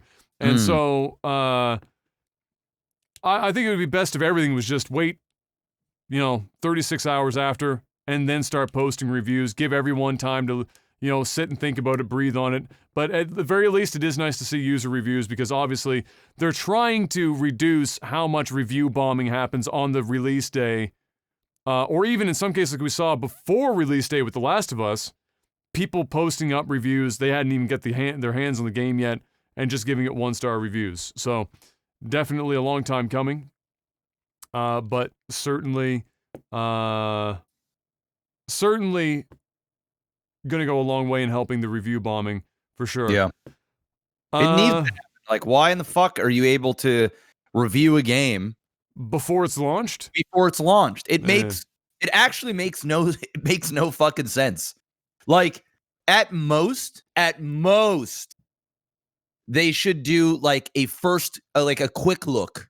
You know what I'm saying? Like, hey, these are my first impressions of the game, not full-blown reviews. Like, hey, I picked up this game. Here's my, the first couple hours. This is my first initial opinion on the game, and then a full-blown review a few days after to give everybody a chance. And not only that, even if you got the game before the game came out and you played all of it, I like the fact that you have to wait a few days because it allows the reviewer to actually take time to think about what they played, to gather their thoughts, and put something on paper. Doesn't necessarily mean you shouldn't write a review the moment you're done, because you can. But if you have to wait a few days, you might actually start thinking about the game a little bit and then go, you know what? Maybe I'll change this. Maybe I'll change that. Because it can work both ways. It can work on the, I didn't really like this game all that much. Or it can work on, I thought I really liked this game, but maybe I didn't love it as much as I initially thought now that the honeymoon phase is over. You know what I mean? It just give it a few days. Like, what's this bombing and all the fake reviews? I mean, we've talked about it before. It just muddies the water. It's bad. It's kind of shitty for the ones that actually play the game fully, give their honest opinion. But I would much rather have everybody regulated on the same time that they can release the reviews, opposed to having review bombs because it's hurting the games or it's fake pushing the games to making it seem to be this great thing. So everybody rushes out to go buy the game right away and they realize it's not actually what people are saying it was. So I think it's a good thing. Yeah, absolutely. And there have been times in the past where reviewers have been called out for obviously not completing the game before reviewing it, where they're just reviewing it largely on the opening parts of the game. And then what started happening too is some developers will make the beginning parts of the game, like the opening 8 hours, super amazing or whatever, and then it just dies. Thanks. Yeah. And so, yeah, it's a step in the right direction. I don't think it's the only thing that they're going to have to do, but it's definitely something that they should do, and it's a good start. I agree. Next up, we've got, and you can just watch it there, it's a little Twitter video, it's only about 30 seconds long, Jeff, if you haven't seen it already, the Jet Set Radio Future spiritual successor, Bomb Rush Cyberfunk, which is a fantastic name, much better than Avowed, was announced. It's being done by a relatively well-known indie developer that did, what's the game that they did? I'm blanking on it right now. I should have wrote it down. Anyway, it's literally Jet Set Radio Future. Why are they just not making Jet Set? because Sega has the rights to it, and Sega won't do shit with the franchise. They won't remaster it. They won't fucking make a new one. People have been blowing up the composer Hideki Naganuma, I think is his name, Naganuma, for years, asking him to make a new one. He's like, guys, I'm the composer. I made the music. I have no pull at Sega. They just hired me to make the music for this game. But people have been chomping at the bit for Jet Set Radio for years, and Sega just refuses to do anything with it. And so somebody said, fuck it. We'll make it. We'll take the rollerblades out. You're still going to slide on fucking rails and shit. We'll just take the rollerblades out, and we'll make a new one. And then they went and hired Hideki Naganuma, so the original composer's on board. So you're basically going to get a brand new Jet Set Radio game. Hopefully they do well. It looks... Another game like that on a TV, a nice big good TV is going to look fucking fire. And the soundtrack is probably also going to be fire. All right, well. So, missed that bus there, Sega. But at this point, Sega has to basically hope that this game somehow bombs and then come out with their own Jet Set Radio future if they even give a shit. Well, it's either that or they realize, like, oh my fuck, these guys just did so well. Maybe we should actually release a Jet Set Radio future. This might actually help us get one. Oh, they're the guys that made Lethal League. That was the game I was trying to think of. So they made Lethal League, which is a well-known game. So there you have it. Jet Set Radio Future finally getting some props. I don't know if they have a release date for it or not yet. I don't think they did, but anyway, it looks good, and I've got high hopes. Hopefully they knock it out of the park. Although somebody brought it up to me and said, well, why are you surprised that they haven't done a Jet Set Radio? You're talking about the company who, with their flagship mascot in Sonic, the last good game was made by not even themselves. They outsourced it to a bunch of fans to make the game. Like, Sega is a bit lost in the weeds when it comes to their own intellectual properties, so I guess I shouldn't be all that surprised. Lastly, we have a bit of a correction. It seems that 2K21 will actually be $70 US, not $80. That's still $10 more than it was before. And so that would mean, I guess, like an $89 Canadian, probably. Or 84. If it's 79, then that's pretty much par for the course. But yeah, it's $70 US for 2K21 and not 80, as we had learned the other week. And that's it, Jeff. Are you ready to do a sellout? That's all the news we got for gaming this week. You ready to sell out? Yeah, we got patreon.com/lagtv. Patreon numbers have been going up, guys. So big thank you to the ones that just keep on supporting this little podcast we have here. Yeah, we're back over 350 Patreons. So thank you everybody that continues to show love over there. We've got Elgato.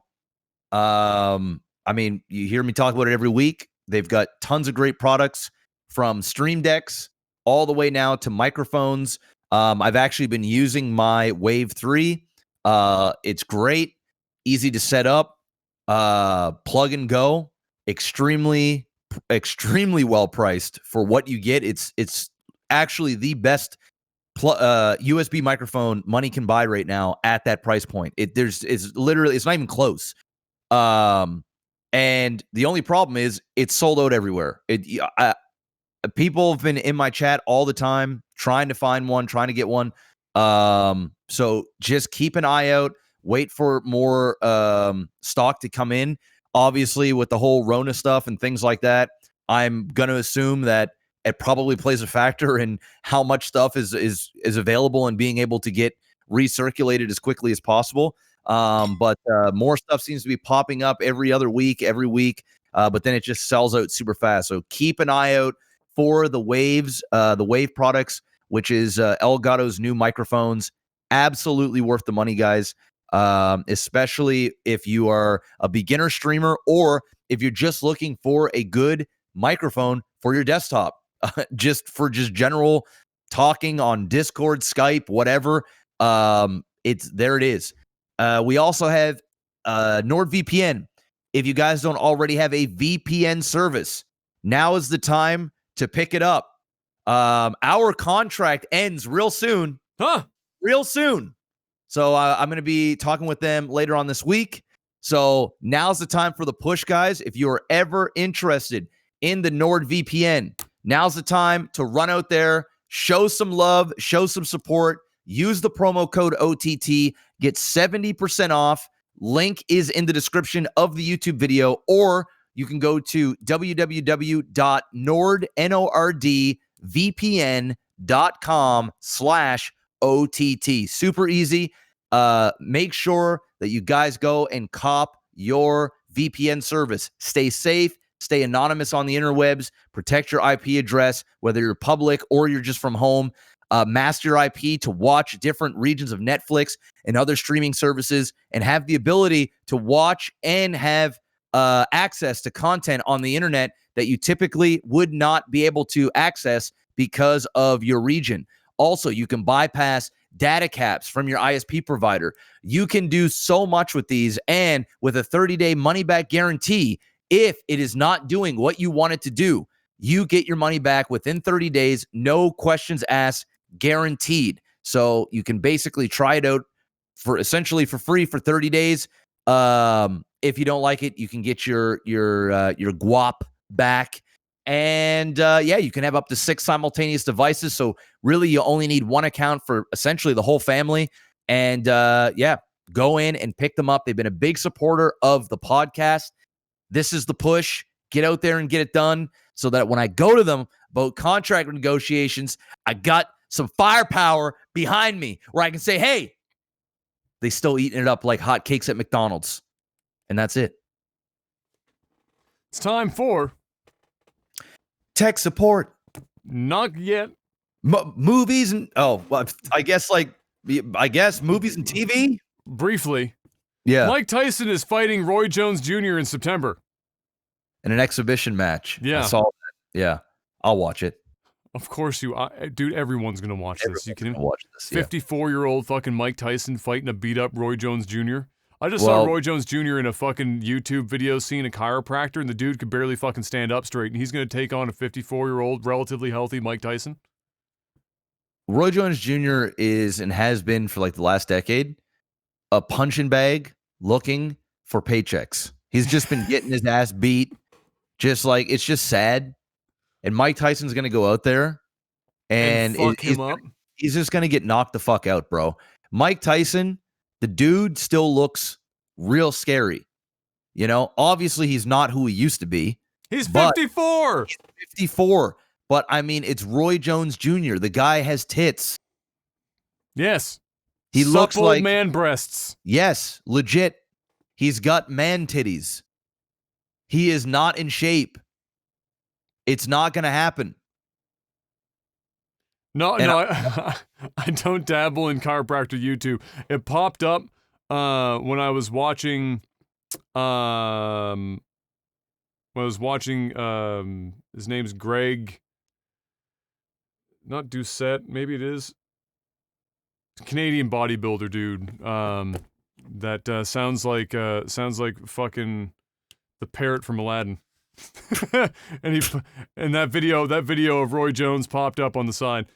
That's all I've got. Movies and TV. That was the show. Oh, I watched.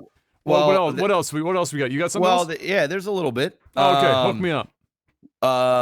Tenet getting delayed. Okay. Again, and the reason is China has mandated that any movies over 2 hours cannot be played in theaters. So at that point, Tenet was like, okay, well, probably can't do at least a worldwide release.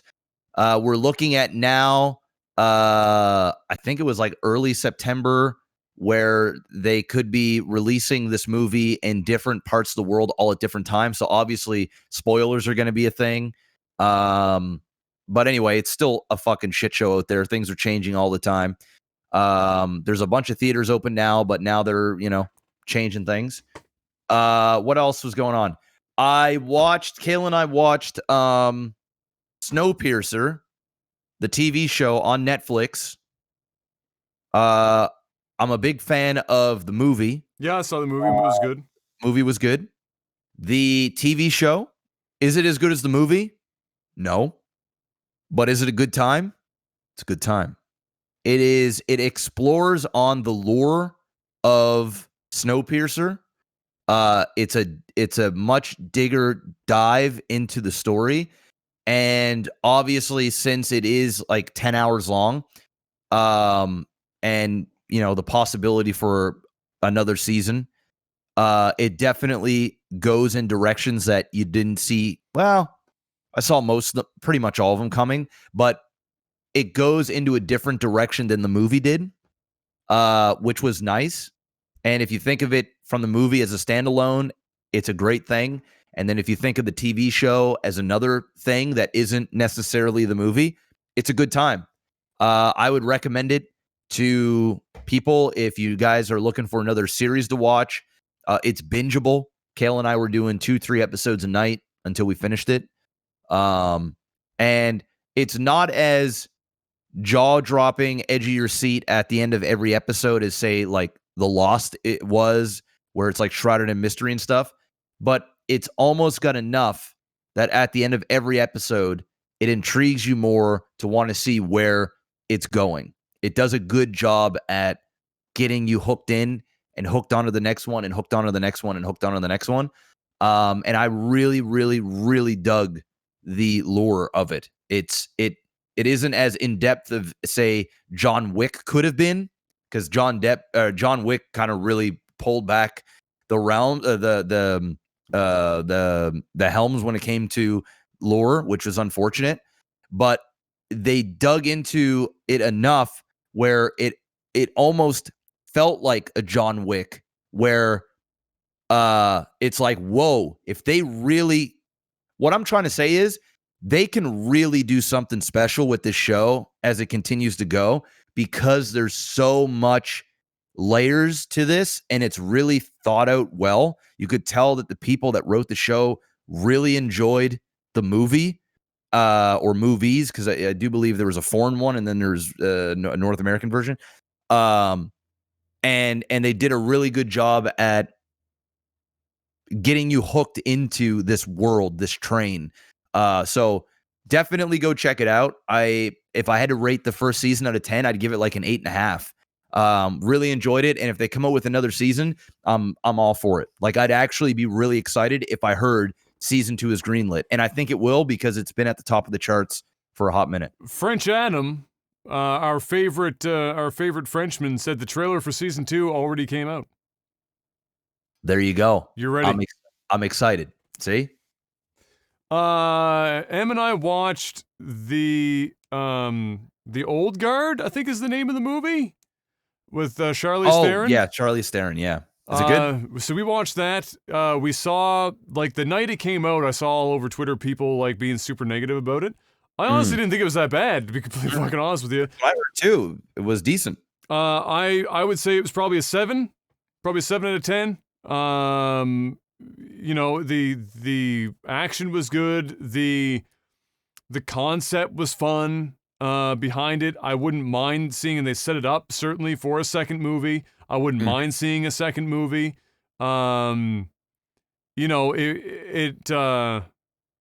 The combat in it, everyone's now probably comparing shit to John Wick. It's obviously not John Wick, but there was certainly a lot of still very well thought out action pieces in there that made it fun to watch. And it was just a good solid action movie. It wasn't crazy, but it was a good solid action movie. I'd say I would say I'd enjoyed it as much as I enjoyed John Wick. Which one was the last one? That was 3. Yeah. So as much as 3 or whatever it is, Parabellum. Yeah. Yeah, I would say I enjoyed it as much as 3. Wow. Okay. Oh, well, I mean, I'm not surprised, because I mean, John Wick 3 was. I didn't love John Wick 3. It was an okay movie. Like, it was serviceable. It was like breaching a 7 out of 10 for a John Wick movie. So yeah, I mean, the fact that you liked it as much or a little bit more, it makes sense. Yeah, no, it was, and you know, the lore that they have behind that movie Yeah. is similar to John Wick in that I wouldn't mind More. getting more of that, but not too much, because I think the lore hinges, the interest of the storyline hinges a lot on knowing just enough about the lore to make it interesting. If you Gotcha. were to pull back the curtain a little too much, You need some mystery. You You need- need to not know all the answers. exactly, and I think that goes a long way. But yeah, I'd say it was a solid 7 out of 10, and I'd be very happy if they did a second, which I think is totally their plan, for sure, and hopefully it does well enough that they'll be able to follow through with that. But that's it. That's all I got. Tech support. Tech support, ladies and gentlemen, patreon.com/lagtv is the place to go if you want to financially support this podcast and help us keep this bad boy going. If you do so at the $10 or higher tiers, then you have the ability to ask us questions every week when I post up a thing called Tech Support with the week and the number of the podcast on it, which I believe this week was 162. Damn, we getting old. We're getting up there. Let me see here. Refresh to make sure we get the most recent. And away we go. Yeah, there we go. People are doing the liking thing again. There you go. Good stuff. I like it. Kimmits asks, Adam and Jeff, are you guys much of a camper? Best, most hilarious camping experience? Plan on taking kids camping? I'm not a camper. I'm not really an outdoorsy guy. I mean, when I was in my teens, we used to go camping on like a little island, and I've told these stories many times where we'd just get together and drink and fuck around with chicks and be high school kids. But as an adult, the last time I actually went to a campground was when I worked at Swiss Chalet, so a long time ago. One of my old manager, he had a trailer, or like a camper, and he had like his own little spot at a campground, and we went out there for a weekend, and we went like fishing, and So it was like glamping a bit. It was like glamorous camping. Yeah, it wasn't like a full blown in the woods with a tent. It was very domesticated, and there was other people that had their trailers and campers, and it was all right, but it's not my thing. It's not my thing. It's not my thing either. I mean, I was in Cub Scouts when I was younger, so I did a fair amount of camping. Obviously, when I was part of the Cub Scouts, we even in the wintertime, we went out and did camping. Obviously not intense in the wintertime, but we went out to uninsulated cabins, which I can tell you was fucking cold. However, did lots of it when I was with them, and then the last time I would have done that would have been, I mean, shit. Not even real camping. It was just when we were younger, we tent in the backyard type shit. And that was it. I've never been somebody that want to like. I love going on hikes. I don't mind. I love being in the woods when it's not a tick season like this year, where if you fucking walk 3 feet into the woods, you got 500,000 deer tick on you. But as far as like setting up camp and fucking camping there, that does not interest me in the slightest. I'll go for the walk. I'll enjoy the outdoors. I'll take it all in. I'll see the stars. Then get me into a fucking bed somewhere. Do not put me in a tent. I'm not about that life. I didn't hate it when I was younger, but it's not something that like I would sit down and say, "Hey, I want to go camping right now." Dude, it's pretty crazy. When I was a teenager, I would say from the age of 16. Yeah, I would say between 16 and I guess really just 16 and 17. Majority of 16. I would say 80-90% of the sex I had was in a tent. That's the kind of camping we all want to experience, Jeff. Yeah. If we're going to go camping, at least make it exciting. Whether that's like tent in the backyard, tent in the woods somewhere, tent on an island somewhere, tent like just, I would say literally pushing 90% of the sex I had as a 16, 17-year-old. Well, you're living at home. I mean, like, unless the parents are gone, I mean, where else are you going to be doing it? That's it, right? And I was like the tent guy. Bro, I had tents on tents. You know, I'd be like, you know, it's time to upgrade the sex dungeon. Let's go and get me a 3-4 man. You know what I'm saying? Something that has some nice some space. It's true. Towards the end, we had a couple of big ass fucking tents. Big ass tents. Yeah, it's true. Big ass tents. It's true.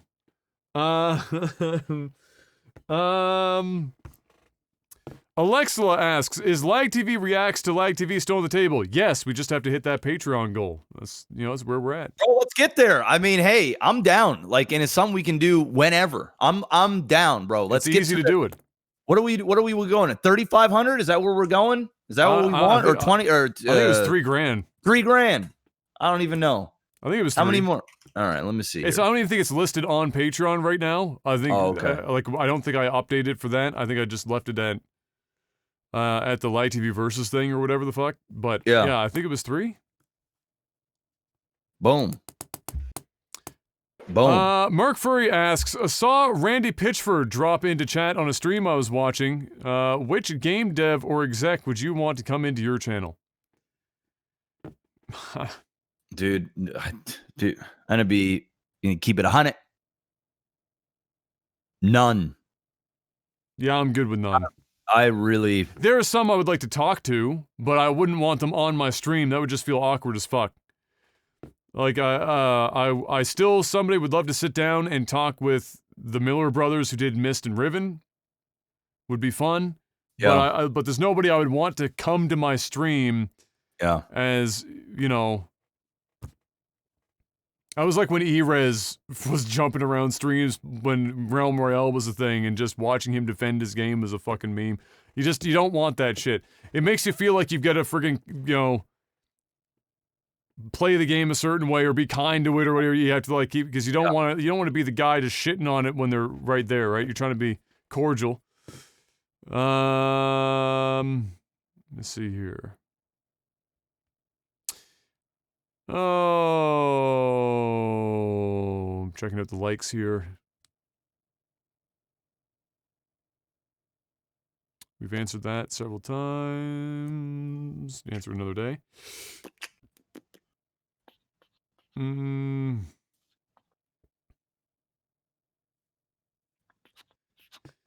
Gownson asks, YouTube or Twitch gives you a once-in-a-lifetime offer. You can do one video or stream where the entire power of the platform will be put at your disposal, maximizing discovery.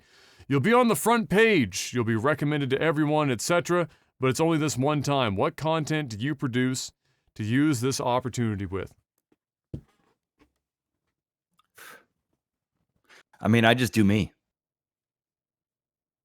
I mean, there's really not much else you can do, because even if you were to artificially do something, they're going to find you out eventually. They're going to know, right? You might hook them in right away, but your first impression is everything. So, for me, I just turn it up to the 10, bust out chainmail, fucking do my crazy antics. Hopefully it's enough to get them hooked so that they get to know me and then enjoy me. And then, look forward to those things as they happen. But I wouldn't, there isn't anything else I do, because you just have to be you. Like, that's just, that's the only way to put it. Obviously I'd be more, I know I was on, right? Because there are times where you're on. So whether you get hosted by someone, you get front paged, you get a spike in viewers for whatever reason, you got to be, as a streamer, be mindful of that and seize that moment. You could make the argument, well, you should always be like that no matter what, but it's really hard to be at your 10 peak heightened ultra entertainment mode 8-10 hours a day. So you really got to take those moments of big viewership or the ability for someone to discover you and make the most of it. Though the vast majority of people that are diehard fans of what I do, a lot of them got hooked from a single moment. Wasn't necessarily from hanging out and be like, man, I really enjoy Jeff when he's really chill. Like, a lot of it is they've come to like that, but a lot of it is it's a single moment in time. That time when he did this, he sang that, he put that on, he stabbed a TV, you know, that When Cheese Fail episode. There is something that usually hooks them in. So you just got to try your best to create that moment for all of those people and hopes that some of it sticks. That's all I could do. Yeah, and we all know I'm not exactly a fucking entertainer, so me turned on to 10 and me turned on to 1 is basically the same thing. So for me, it's fucking whatever. Shit, I put the Final Fantasy VII Remake review on repeat, 2 out of 5 clickbait. Let that shit run all day. and then maybe just go on a fucking rant. That's the moments for me, because I'm not an entertainer. The thing that people will like fucking come in and they'll always talk about is me ranting about something. Like my ability to just fucking machine gun out a rant for like 20 minutes. That's my thing, because I'm not an entertainer. I'm not a singer. I'm not a dancer. I don't have TVs to put swords through. I don't have chainmail to adorn myself with. And even if I did, I don't think I'd make use of them very often because I'm too lazy to get up and put them on. There you go. You know, yeah, just I'm at my best, I'm an asshole critic, is me. So if that flies with people, otherwise it's just chill. You show up to my stream, I'm playing a game that I'm gonna fucking review, and you're just chilling. That's all there is. That's why I don't have a lot of like fucking Las Vegas flashy shit on my stream, because that ain't me, and I can't even pretend to be that if I wanted to. Not even a little bit. Like most of my comedy, I had to play off of somebody. That's why Jeff and I work really well on Lag TV, is because I can play off of somebody else. I'm referential humor. I need something to like. I can improv, but I need somebody like a lot of improv. It's better when you can play off of somebody else. So that's why when I'm by myself, I end up just being quiet most of the time. This is a good one. This is where we're going to end it because Jeff has to get himself ready to go here. Black Jimmy asks, Lag TV Alpha is the name of a Netflix 10-episode series sharing stories from your childhood. What childhood stories are you basing your 10 episodes on, assuming each episode centers on a climactic event of some kind? Say that one more time. So the first part. So it's Lag TV Alpha. Yep. Is the name of a Netflix 10-episode special series sharing stories from your childhood. What childhood stories are you basing your 10 episodes on, assuming each episode centers around a climactic event of some kind? Damn. All right, here we go. I'm going to just start rattling some stuff. In no particular order, I'm just going to start rattling some stuff off, and we'll see if it spurs some ideas for you, too. Okay. Throwing rocks at the king's property. That night. Yeah. Okay. Where we had to get away from the cops.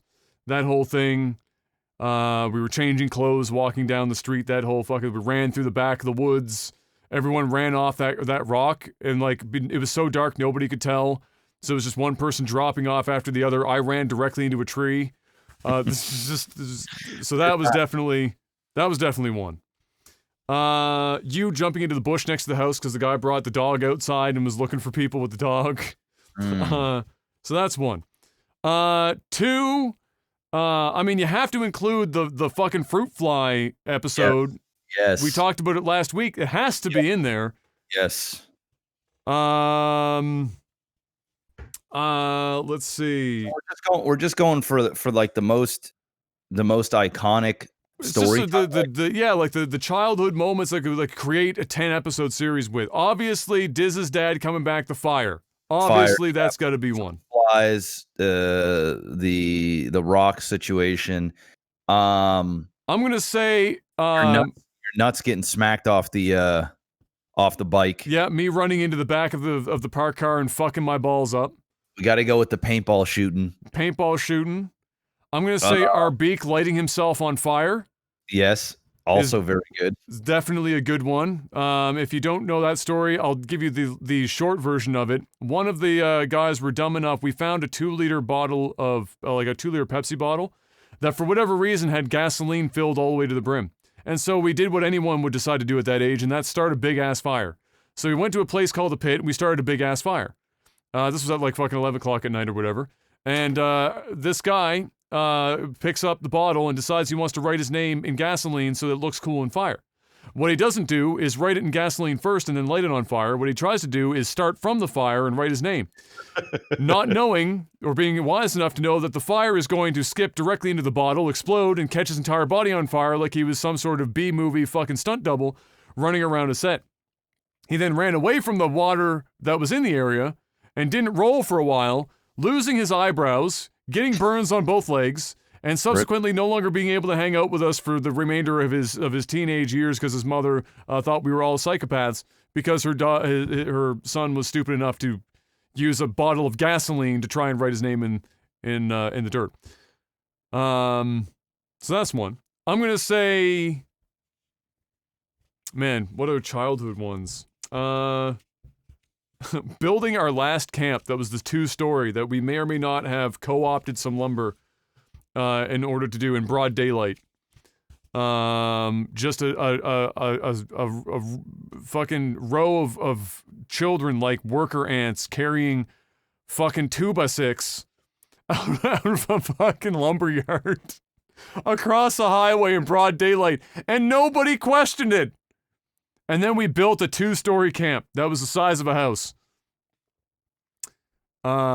And then we had to tear it down because some old lady got tired of it and called some authorities, and it was technically government property, so we had to take down the camp.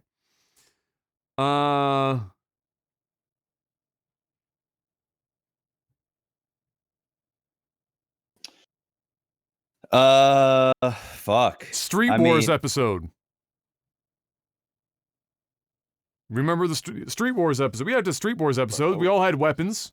Yeah, we just like throwing fucking rocks at each other and fucking spearing each other with shit and we talked about this before. One of them we put underneath the fucking in the camp with the fucking all the rocks on the top. All these massive ass boulders on top with just a pull pin like stick.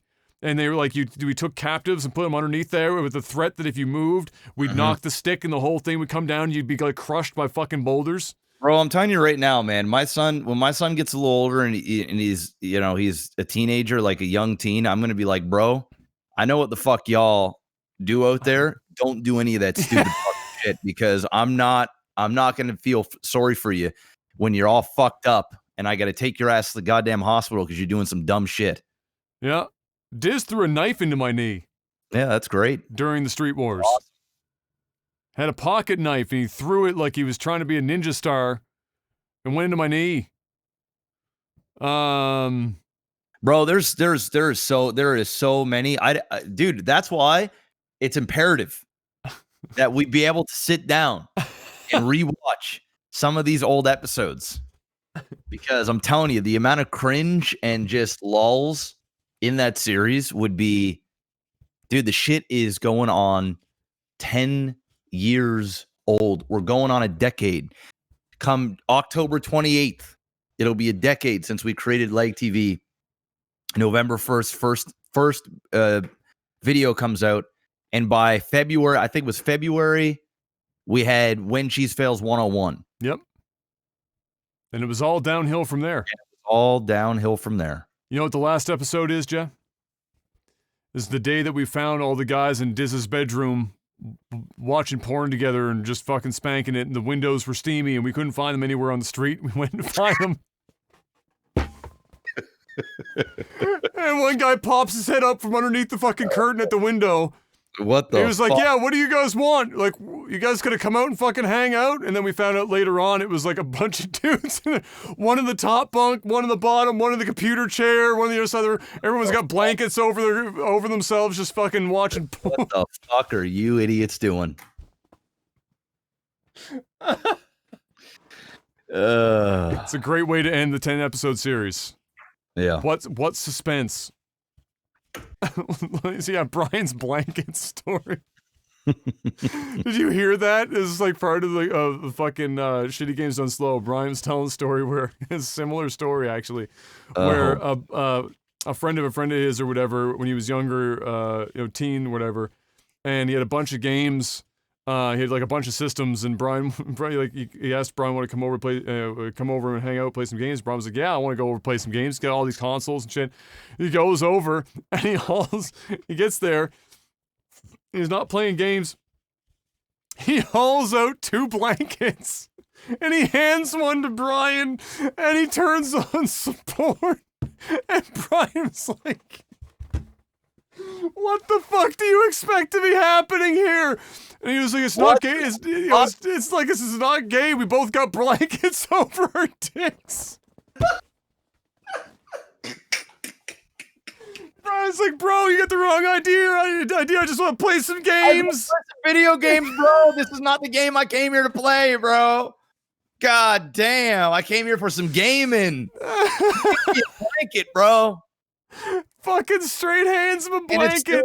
It's still hard and crusty. Did you even wash the blanket? Damn, bro. Yeah, it was funny. I haven't heard that story. Yeah, the way he tells it, that's on the Shitty Games Done Slow like compilation video. I'll have to check it out. Oh my god, dude, that shit. I was dying when he said that. I was like, this somehow makes it less gay. Here's a blanket.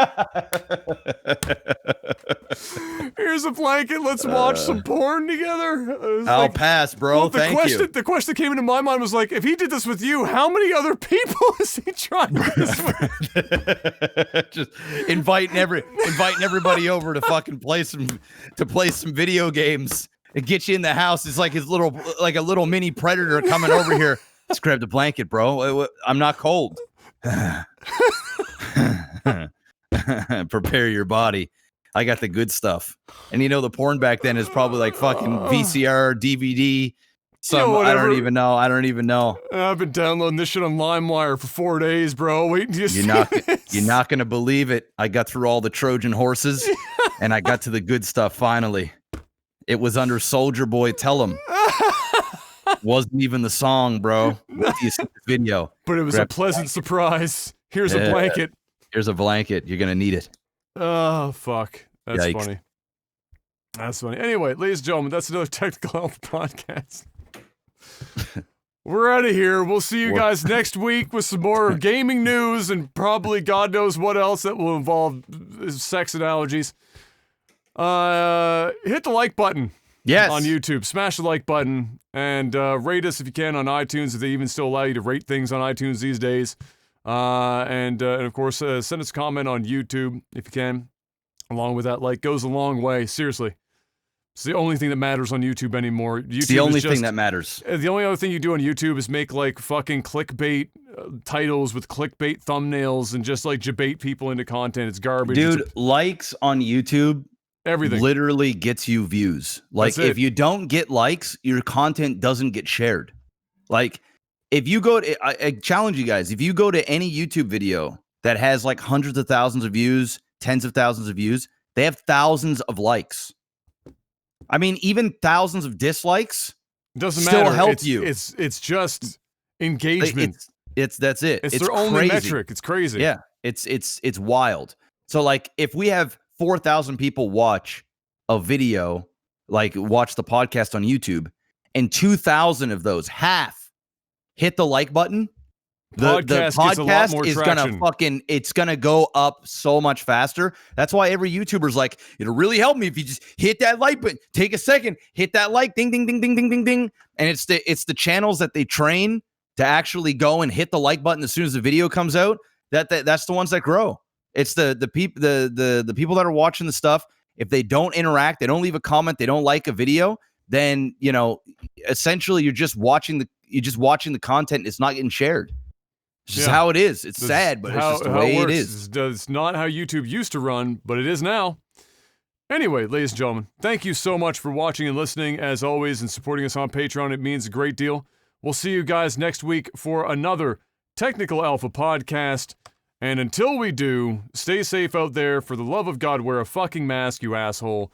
And if you're in the U.S., just stay inside, because at this point, if you walk outside, a soldier's gonna fucking take your life. Just fucking stay inside. And don't go anywhere. It'll all be over soon enough. We hope. Have a good one, guys. Peace.